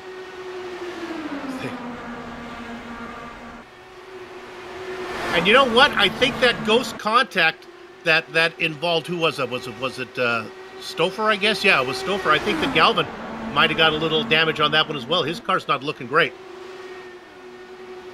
At least visually, he seems to be running okay, considering I don't see a wing on there. Oh, Big Joe Hazard. He's in the wall. He got into the side of Jason Galvin. We stay under green. Boy, Galvin is just having issues. Yeah, he's having issues, but he's still hanging in there. He's in third spot. He's got Joe Branch now behind him. Let's give a shout out to Sean Cole, starting 20th, now up to 5th spot. Had a little issue earlier, was able to get it fixed. We also got our pole sitter still hanging in there right behind him in 7th, looking to get by at the moment. He's looking to the inside of Sean Cole. Sean cuts him off going into turn 3. Little rhinoplasty being practiced there by Cole. You know those guys back there, Cole, Goodman, Rigney? They're all just sitting back there waiting for guys to have incidents in front, and they just move up another spot. I really can't believe that Sage has 3 seconds on this field, and it just shows that he's just running his laps, taking care of the tires, and letting those guys race for it. So he is gone. The battle's going to be with Brian Yazik and on back. You know, you would kind of think that somebody with some real-world Dallara IR18 experience might be good. Yeah, it should be, right? I'm not surprised. He's very good and very aggressive. Took right at the beginning, started third, went right to the front, and hasn't looked back. We are going to get one more competition caution at a random number. Yeah, you know what? With all the cautions that we had, Richie, I think they're happy with what they've got now. So we could go to the end here, which would mean maybe some green flag pit stops. Boy, that would be exciting. With only 8 cars out there racing, I think that we got a good chance to finish this one on going green the whole way. Yeah, well, we're working lap 85 of 148. So at that point, we're going very quickly. They are going to have to pit if we go green. They're not going to be able to make it the whole way on fuel. It's about 50 lap stint, and right now. But here's what's interesting to remember: the top 3 cars are on 43 laps. Justin Weaver in 4th position is 9 less laps on his tires and fuel. And we think Sean Cole. Take a look at do a little kitchen work here and hit the apron. As he goes into turn 3 here, looks like he gets a little low, catches the apron. See that counter steer on the wheel. Good job saving it, but loses all his momentum. And he's going to shuffle right on back to about 8th position. Last car running. You heard Brian Carey talk about being able to get down there and get the car to turn. Not quite what he had in mind, I don't think. Now, I want to go back to what you were talking about there, Soup. You know, we talked about Justin Weaver coming in, and this is where it's going to pay off, is he's definitely got some, basically Justin Weaver, Mike Rigney, Joe Branch, and Sean Cole have all pitted at the same time, and they have about, 7 laps advantage on the top 3? And what's worse is this, I'm not even going to try to do math, but off the top of my head, I think they can do it with one more stop. I'm not so sure if Karam, Yazik, and Galvin can. No, they're going to, well, it's going to be close. So yeah, it's going to be real close. I think that right now the advantage is going to go to those 5 drivers who pitted earlier. Those 3 at the top. They can Oh! That is Jason Galvin. Misses the barrier that separates pit lane from the racetrack. We got a caution. He got together with Justin Weaver out of corner 4. There goes Justin Weaver right on the inside of Jason Galvin. And he's right on the bottom, but I think he might have just clipped the apron and just went up into Jason Galvin.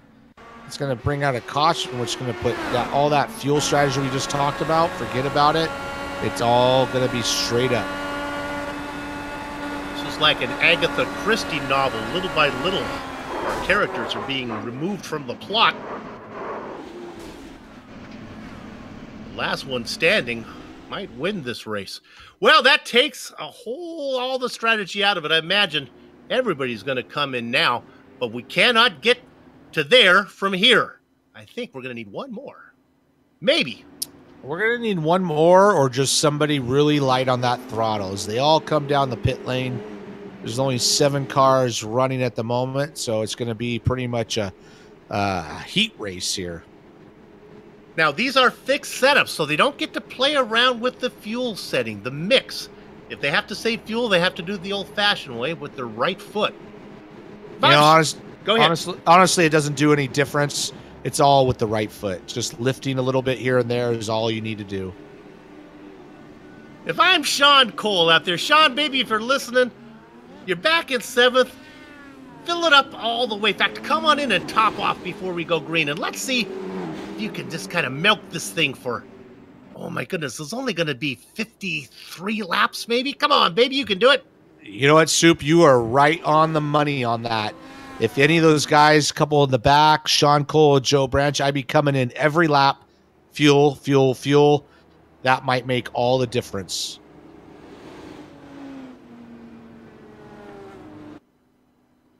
Our leader, Brian Yosick, as he was first out of the pole. You know, I think Sage Karam had an issue because he just let the whole field go by. I don't know if he sped or he's got some penalty because he just went from the front to the back. So he just let the whole field go by. I didn't see what happened, but he's not coming out as the leader. He's going to have to work his way all the way to the front, what makes it exciting for us to watch that. Looking at his pit stop times, they were fine. Just about the 8.5-second mark, cone to cone. About as good as anybody. Maybe he's thinking I'll go back here and save some fuel. Yeah, maybe but you can't. You can't do it on purpose because it screws everybody else. So he got a penalty for something. I don't know if he passed the pace car or I don't know something, but somehow he got an end of line penalty. Well, another position for those guys. Sean Cole up to 6th. Joe Branch into 5th now. Was a speeding penalty. We're getting the report. The lights are still on the pace car. That'll give me an opportunity to talk about another one of our sponsors. Up, and here comes Brian Yosick. Oh, look at this. These guys are coming in. Yeah, Yosick coming in again. Everybody but Justin Weaver. Now, I want to bring up, we talked about Sage Karam having the most experience in this car. You know, there is a pit speed limiter button in that thing, so there is no excuse to be speeding at this point. So this is interesting. So the guys are coming in. They are thinking about going. Yeah, the only reason you pit now is if you think about going the distance. Right? I mean, there's no reason to pit there. The lights are off the pace car. So they will be going green this time. No, it's close enough to where, you know, if you could take just a little bit more fuel, it's a little bit more insurance. Only 7 cars running. Why not? Honestly, Justin Weaver should have come in. He's just going to have to be sweating it a little bit more than everybody else. All right, the pace car is going to pull in Justin Weaver. I don't know. I don't think he's going to be able to race hard enough to get there. Joe Branch as well. Sean Cole. I had to think Sean Cole could do it, but that was when he was in last position. He wouldn't have to race seriously. Up here in 3rd position, Sean's going to want to race now. All right, we're back under green again. Working lap number 97. Means I'll have to go 51. I think that's doable. Weaver, Branch, Cole, Yosick. Karam and Goodman back there battling. Mike Rigney off the pace, thinking I'm not stopping again, back in 7th. Oh, up front there was a battle for the lead as Branch took a peek at Weaver.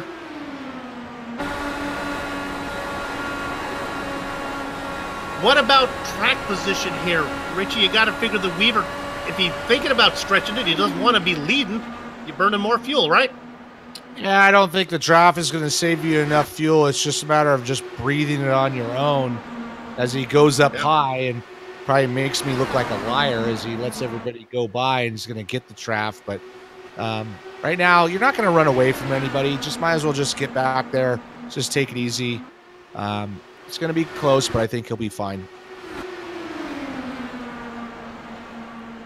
Back there in fifth, the brother of Parsley, Rosemary, and Thyme is Sage Karam.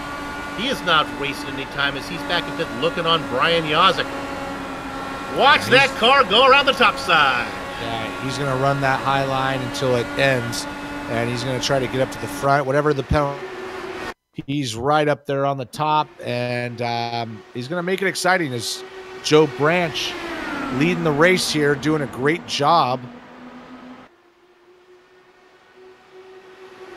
All protecting the inside line. Let's go up front. Here's a little peek at the lead. And that's Sean Cole. Oh, Sean taking a racing line like a drunken sailor, weaving like a loom. Working both sides of the track like a jaywalking mailman. He's I can't talk. You're making me laugh. He's doing everything he can to make that work, but he's got fresh tires, started 20th up to second. Great job. He's got Justin Weaver right behind him. He's going to try to look for the lead, but he can't give up that inside lane. So here comes Justin Weaver, and there goes Sean Cole right to the bottom to take that lane away from him. And then he goes right back to the top. Talk about on the top. It's Sage Karam. Justin Weaver down low. Telling Karam, put on the reggae music. If you're going to pass me, you're going to have to do it high. Karam says, no problem, man. And he takes the top line, gets it done, move Karam up into third. Yeah, Karam's going to come no matter what. I mean, he was definitely dominating this race. Had a penalty, moved to the back. Here he goes to the outside of Sean Cole. If I was Sean, I would just push him all the way up into the marbles. Why not? But he doesn't. And here goes Sage. He goes second. You know, Joe's got to know he's coming. You just make that car as wide as you can. It's an exhibition race. Just drive dirty. Yeah. Richie. You got to make that guy earn it, man. You got to make him earn it. Sage Karam is fast, but is he thirsty? Will he have enough fuel to go? Boy, he's on the back. Here he comes. Joe Branch has nowhere to go. Whee! Oh, he just committed to the outside. And, you know, one thing that Sage does a really good job, and you really don't notice much, not that the other guys do, but he is so smooth with his hands that it's just no extra effort. He just keeps that momentum rolling, and that's why he's just able to carry that mid-corner speed. And that's really just the difference. That just comes from experience. Let's ride on board because this one's fun. You can see he comes to the outside, and he does what I talked about somebody doing to him. He goes to the inside, kind of pinches him down, forces Joe to lift, and he doesn't. And there you go. It's gone. My goodness, I think maybe Sean Cole might have got... Boy, he continues to race up top. Hey, let's give him a shout out. Not want to turn down. Let's give a shout out to Justin Weaver. He is hounding Sage Karam. He's not letting Sage get away, so he is making Sage earn it. And Justin Weaver is going to look to the outside right here, but you can see Sage fades up, makes him take that outside lane on the into the corner, and it jacks all his momentum. So that just comes with experience. But Justin Weaver is definitely doing a great job. Started 13th up to second spot. Don't forget about Mike Rigney back in 7th. Racing smooth as silk, smooth like dolphin skin. Saving fuel. Will he be able to get there when all the guys up front racing harder run out of gas? Right now, I'm excited that Justin Weaver's putting the pressure on Sage just for our part, that he's not just leaving the field, but Michael Goodman's back up in the third spot, starting from the pole. I think Karam's done the math, and he knows he cannot race like he'd like to and get there without stopping again. 34 to go. Yeah, it'll be interesting to see. The one person that we need to watch is... Who was that didn't come in? Was that just... Well, they all came in, but some of them topped off. The guys that are in the best position are Yazik and Goodman. But for that matter, Karam as well. They all came in on that last one. They're all been out there for only 20 laps. Yeah, this will be interesting if we go green the whole way. Who has to save, who doesn't? Justin Weaver's all over the back of Sage Karam. Oh, Sage Karam goes to wall. Oh! Sage is in the wall. He is in the wall, and that just... And again. He just ended his race right there. He's got no steering. He is just a hockey puck at this moment. And he gets it off the wall, and he makes it down into pit lane.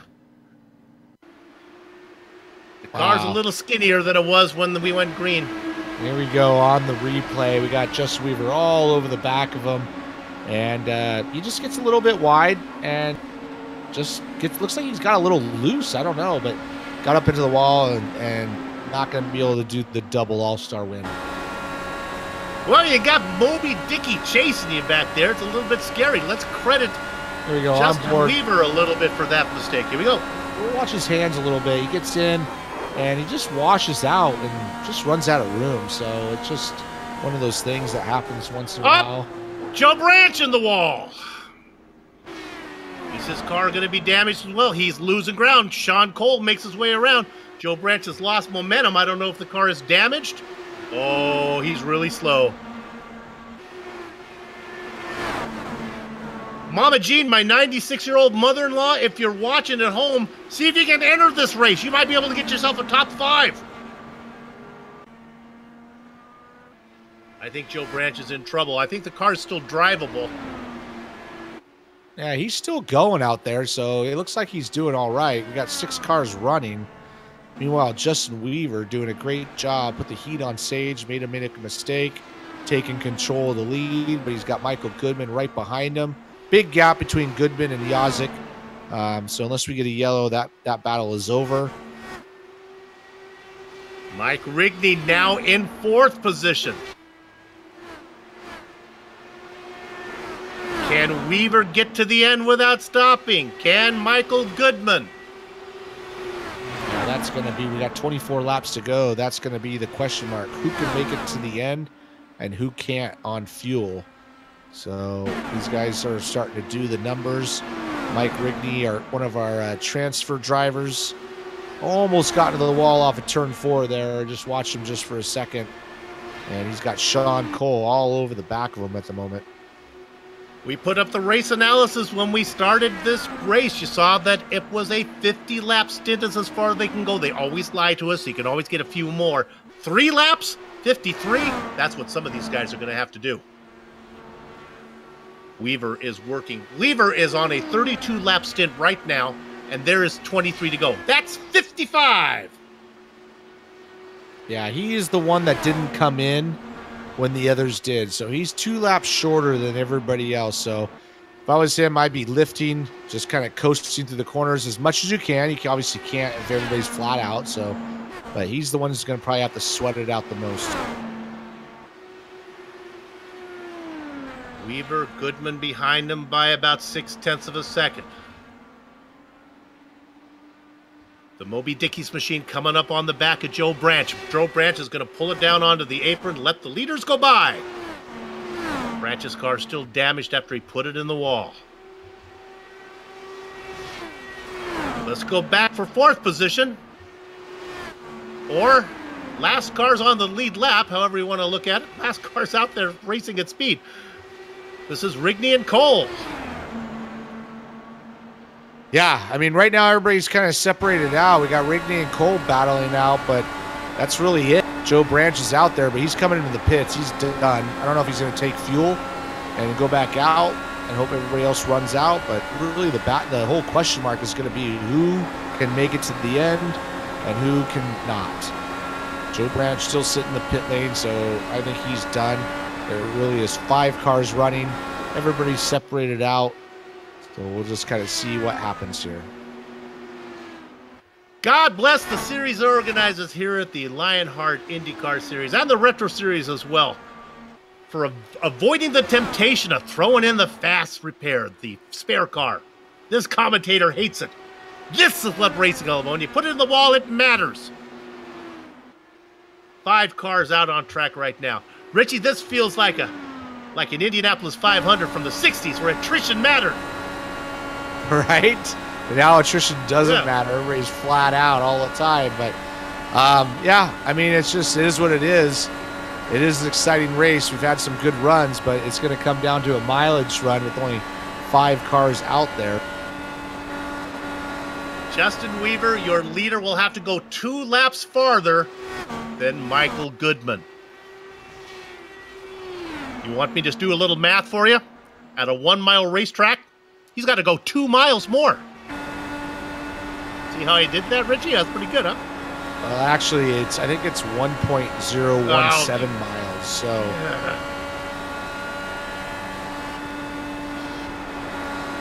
Weaver, Goodman, Yazik, Rigney, Cole, nobody within any probably 20 car lengths of each other.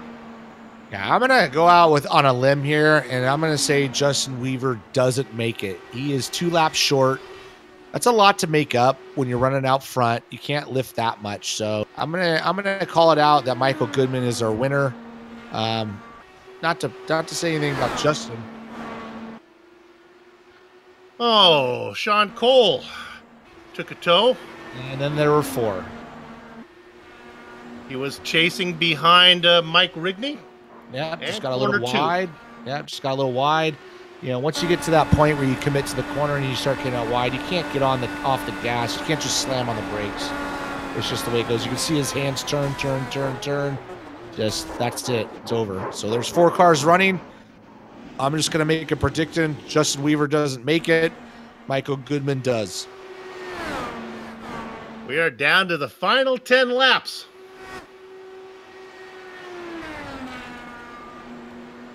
You've heard what Richie has to say. I'm going to go with Michael Goodman. He's number 99. We'll go for Greg Moore right there. And I know Justin Weaver's awesome, but that 2 laps, I think, is going to cost him. Slow down, Justin Weaver. Ease it. Well, that's the problem. He's got Michael Goodman right behind him, so he can't slow down too much. So that's the whole point, is that Michael's putting just enough heat on him to where he can't just coast around. So he's either going to suck it up and go to the end and run out, or lift and finish second anyways. So we'll see. He's definitely going to make it exciting right to the end. If going slow translates into better fuel mileage, then again, Mike Rigney back and forth. He has no reason to go fast. All he needs to do is go fast enough to stay on the lead lap. Yeah, he's on the same pit strategy as the other 3. The only one that's the odd man out is Justin Weaver. So we'll see. We got 6 laps to go. And we'll see how much he's got. I'm sure he's sweating it out. I would be. Yeah, Yazik is on that same strategy as well. But again, Yazik just needs to go fast enough to stay ahead of Rigney. He has no chance of catching the guys up front, so he can just wait. That's not the case for Justin Weaver, because Michael Goodman's putting the pressure on. Those guys are putting in some pretty good time. Yeah, I mean, either Justin Weaver knows something we don't know, or he's just saying, screw it, I'm just going to go for it and see what happens. Because he is putting some good lap times down. He's running 17.8. And Michael Goodman's in the draft running about the same speed. So we'll see. Like, I don't know. I haven't done this, so I don't, this track, so I don't know how it's going to work out. But it looks like Justin Weaver is starting to slow down a little bit as Michael Goodman's starting to get a little bit closer. As you get closer with 3 laps to go, he's figuring out probably easier to calculate that fuel. He comes across the line right now. 2 to go. Can he make it? Here we go. Here's the money laps right here. He's 2 laps longer on his fuel than everybody else. Can he make these 2 laps? That would be 55 laps, according to Soup's math. And we'll see what happens. 1 to go from here, but here comes Michael Goodman. It might be a case of pace from Goodman. He's closing the gap now. He's down by 8 car lengths, 7th car lengths. He's coming, but there's only 2 more corners. Is there enough fuel? I don't hear a sputter. He's out of gas! He's out of gas at the final corner, and Michael Goodman steals the win from Justin Weaver. Brian Yasek gets 3rd. Mike Rigney, the last car out there racing, will get 4th. Oh, sweet sassy Molassie. 1 corner short. So that's unfortunate for Justin Weaver. He did a great job, but not taking that pit stop. But that was awesome. Great finish. That is what racing is all about, whether it's real world or simulated. That was some serious drama. Congratulations to Michael Goodman as he wins the All-Star event. The racing is over, but our broadcast is far from done. We'll take a short break. We'll come back to run down the entire finishing order before we talk to some of the drivers, and then put a lock on the gate and get you ready for the season that starts for real in a couple weeks. Back in a few.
The Sim Pit is an entertainment channel dedicated to the world of simulated motorsports. The Sim Pit is a leader in providing the sim racing community with news, reviews, interviews, DIY pieces, and instructional videos to make sim racing a better experience for all. Check us out at thesimpit.com or go to YouTube and just search for The Sim Pit.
Welcome back to the Global Sim Racing Channel, streaming your way on the iRacing Esports Network, and our coverage of the from Rockingham of the Lionheart IndyCar Season 7 All-Star Race.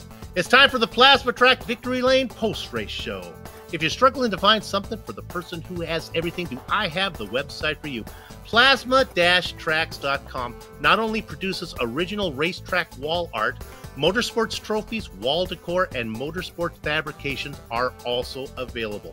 I tried to explain it to you, but my words would not do justice to the uniqueness of their wares. The only way to fully appreciate their artwork is to see it for yourself, but I'm warning you, one visit to the website and the next thing you know, you'll be trying to convince your spouse why you need a plasma track wall art hanging in your home.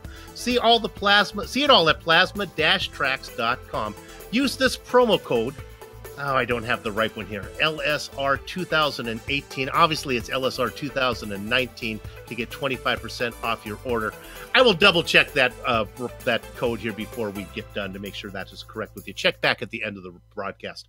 And now, let me bring you 100% of the finishing order.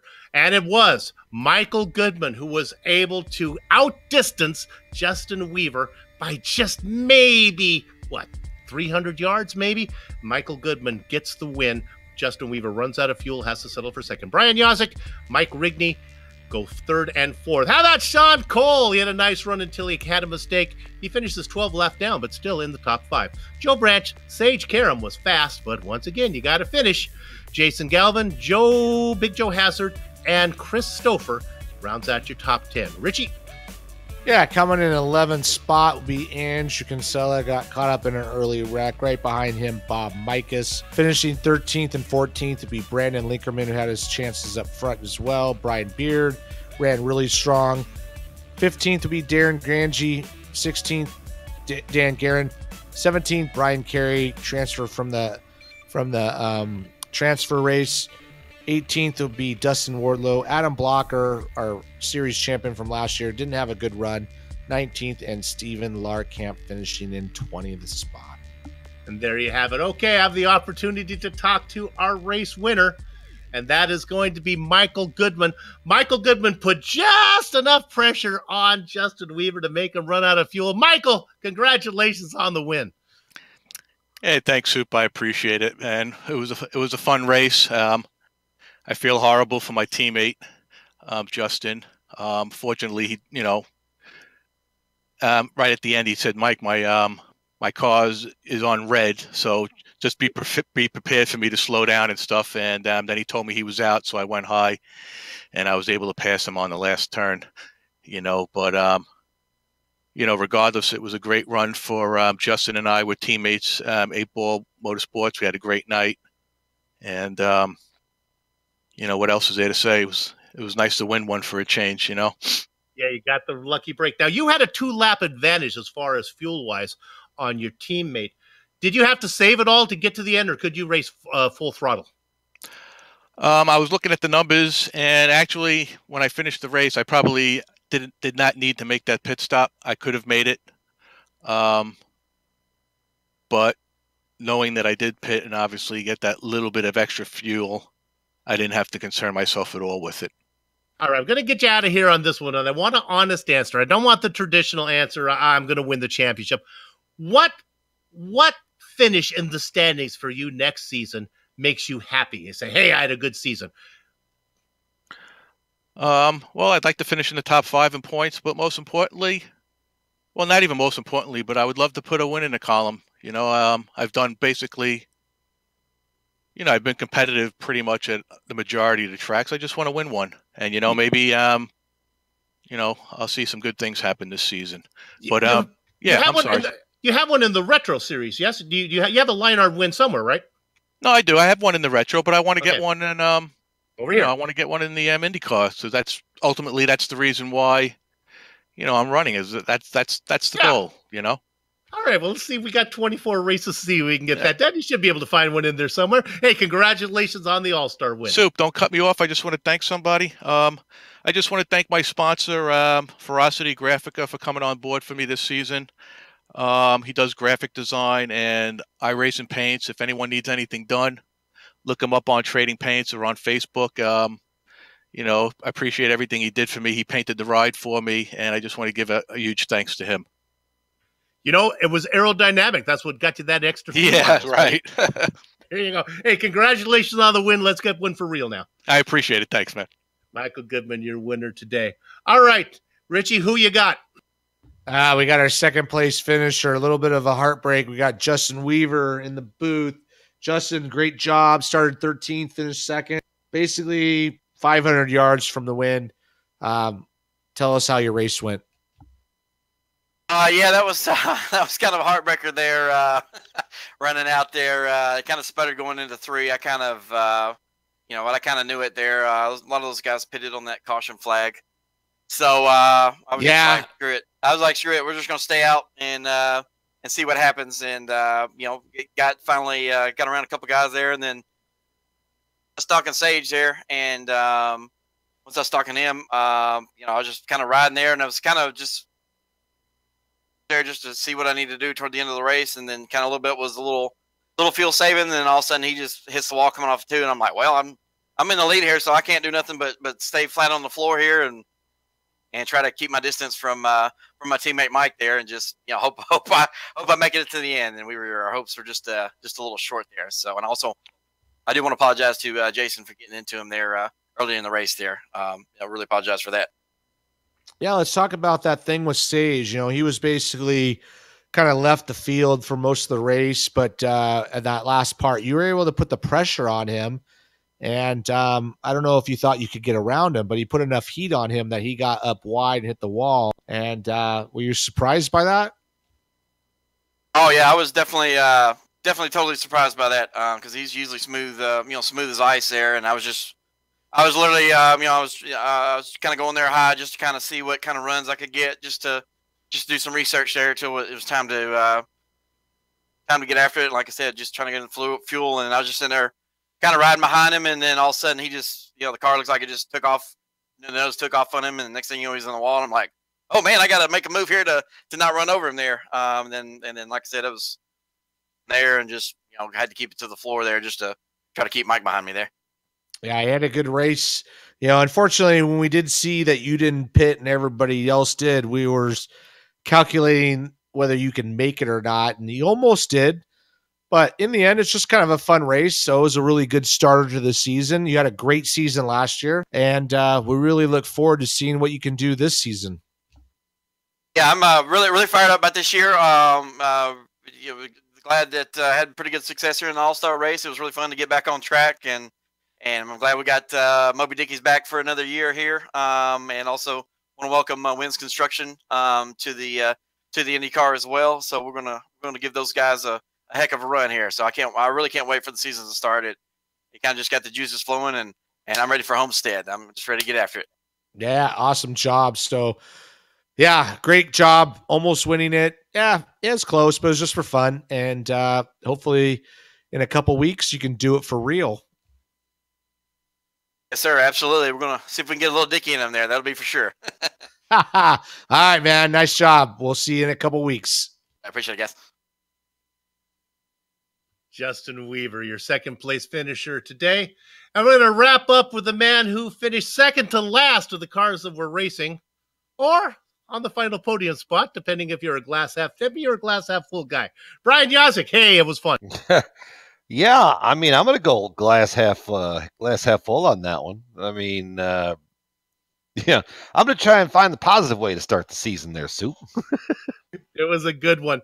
How did that fuel a problem there at the very end? We talked to Michael Goodman. He felt pretty good about it. You had that 2-lap advantage on Weaver. Did you have to save it all to get to the end? Oh, I did. I hate fuel mileage racing with all of the passion that you could hate things with. I was riding in 6th gear and drafting and all that stuff, and I was only half a lap to the good, so I don't know how you'd run hard and get away from it, but I don't know, whatever. it's fuel mileage racing. I suck at it. There are a lot of things I'm not good at. That's probably at the top of the list. So it came down to it at the end, and I thought, well, I guess we'll give it a shot here with our HPP simulation IndyCar, Loud Pedal Motorsports. We had a good part of the run going there with Joe and Galvin coming on board this year. Heck, we had 3 of the top 5, and then Netco decided to kill everybody. So yeah. Did when you were talking about the saving fuel there, it makes what Justin Weaver did. He had 2 laps less of fuel than the rest of you guys. He had to go 2 extra laps. So it just says what he did makes it even more impressive. All right. What's the goals for this season coming up? I mean, I'm kind of taking a broad approach. I finished, 7th or 8th in points the last 2 years, and I want to get better than that. So, top 3, and I just want to have a shot at it, going into Auto Club. Obviously, put HPP simulation and thumbs up, cancer down. And Loud Pedal Motorsports. I mean, I'm just so happy to get a lot of people to have fun working with, and really get the season going and get us into a spot. So obviously, I want to have some success, but I want LPM, whether it be the thumbs up or the cancer down, whatever division of our main roster goes after the team championship. I'm fine with it. We're really having fun with it, especially with the kind of combining in the thumbs up, cancer down. Which, if you haven't had a chance to go look at what they do, go look at that. Go check them out on Facebook and on the web. They're a wonderful, wonderful organization. Galvin kind of turned us all onto them last year, and they do wonderful work. So I'm really excited to, like I said, I'm really excited to get back on board and, get everything going this year. It's going to be awesome. So yeah, I mean, see what the season goes, but I'd like to have a shot at it in Homestead or in Auto Club. That's all I want, Soup. We'll get you out of here on this one. It's you and then James Grahul and Brian Greenlee working with the thumbs up guys, and then the cancer down guys are Jason Galvin, Chris Lanini, and Joe Hazard. How'd you guys divide yourselves up? Was it like arm wrestling, flipping a coin? How did that work? The biggest thing that I wanted to avoid was having a feeling of an A team and a B team. I wanted it to be 3 equal parts. I think really what we did maybe this year was, I think we maybe just rolled it out. Maybe used a magic 8-ball. I don't know. I mean, we tried to. There wasn't really much of a rhyme and reason. It looks good. I tried to balance it out. That was the biggest thing, balance. Because that's the best way to do it. When I looked at it, that's the first thing I said. I said, "Hey, those 2 teams are pretty darn equally balanced. They'll be tough." So good luck for the thumbs up guys of the LPM Motorsports teams. Okay. Absolutely. Hey, if we get it right, it'll be thumbs up, cancer down at the end of the season, right? All right. Did you get all your plugs in? Can I get to the back half of the script now? You done? Clipping that Apex. I forgot about them. LRS 2019. That was the promo code you're looking for plasmatracks.com. Thank you, man. Thank you. You know what? It wasn't in the notes that I was given, so I'm going to give myself a pass on that one. Hey, way to go. Good luck. We'll look forward to you doing well the rest of the season. All right. Sounds good. Have a good one, guys. All right. And with that said, it is time to close things up. And as I just say that, my script closes with very unfortunate timing. So hang on here while I see if I can open it up again. Meanwhile, while I do that, I would just like to thank all you guys for watching. And we hope that you stick with us for the entire season, as we're going to be here for all 24 races on the Global Sim Racing channel, streaming your way via the iRacing Esports Network. And with that done, I have found my script again that left me. So let's go ahead and thank the people that need to be thanked. And we're going to start, first of all, with everybody at First Medical Equipment. They've been the source of medical supplies and equipment in the Burlington, Iowa area for years because of their superior commitment to provide the absolute best in product quality and customer service. Richie, you're next. Yeah, and we have to thank Sim Experience. Sim Experience, the makers of AccuForce Pro V2 Complete, the premier professional racing simulation steering system. The key to the AccuForce Pro's incredible realism, this groundbreaking direct drive motor control system, providing a driving experience that, when combined with today's best racing simulators, is as close as you can get to the driving the real thing. For more information on the entire Sim Experience ecosystem, including the SimVive software, 3DOF, Stage Series Motion, and GS5 G4 seat, visit the www.simexperience.com. I'm telling you, you take some Sim Experience, you combine that with Butt Kicker that I'm going to talk about in a minute. Then when you're all done, get some medical equipment from First Medical to help you after all of that. you're going to be in good shape. That is one fine racing rig. Let me tell you, Butt Kicker. Their products add instant immersion to any game. Unlike a subwoofer that moves air and loses accuracy and force, no, not with Butt Kicker. It moves actual mass, producing a, say it with me, haptic immersion that's powerful and accurate. You know, Butt Kicker products add that missing driver-to-car connection, bringing more realism and immersion to your sessions. See all the family of products at, now this is important, use the article here, thebuttkicker.com. Use the promo code, I got this one, Lion25 to get 25% off your order. Richie? To contact any of the sponsors you see on the screen right now, go to lionheartracingseries.com. Click on 2018 sponsors, or maybe 19 sponsors. Read or scroll to the bottom where you can click on the company logo.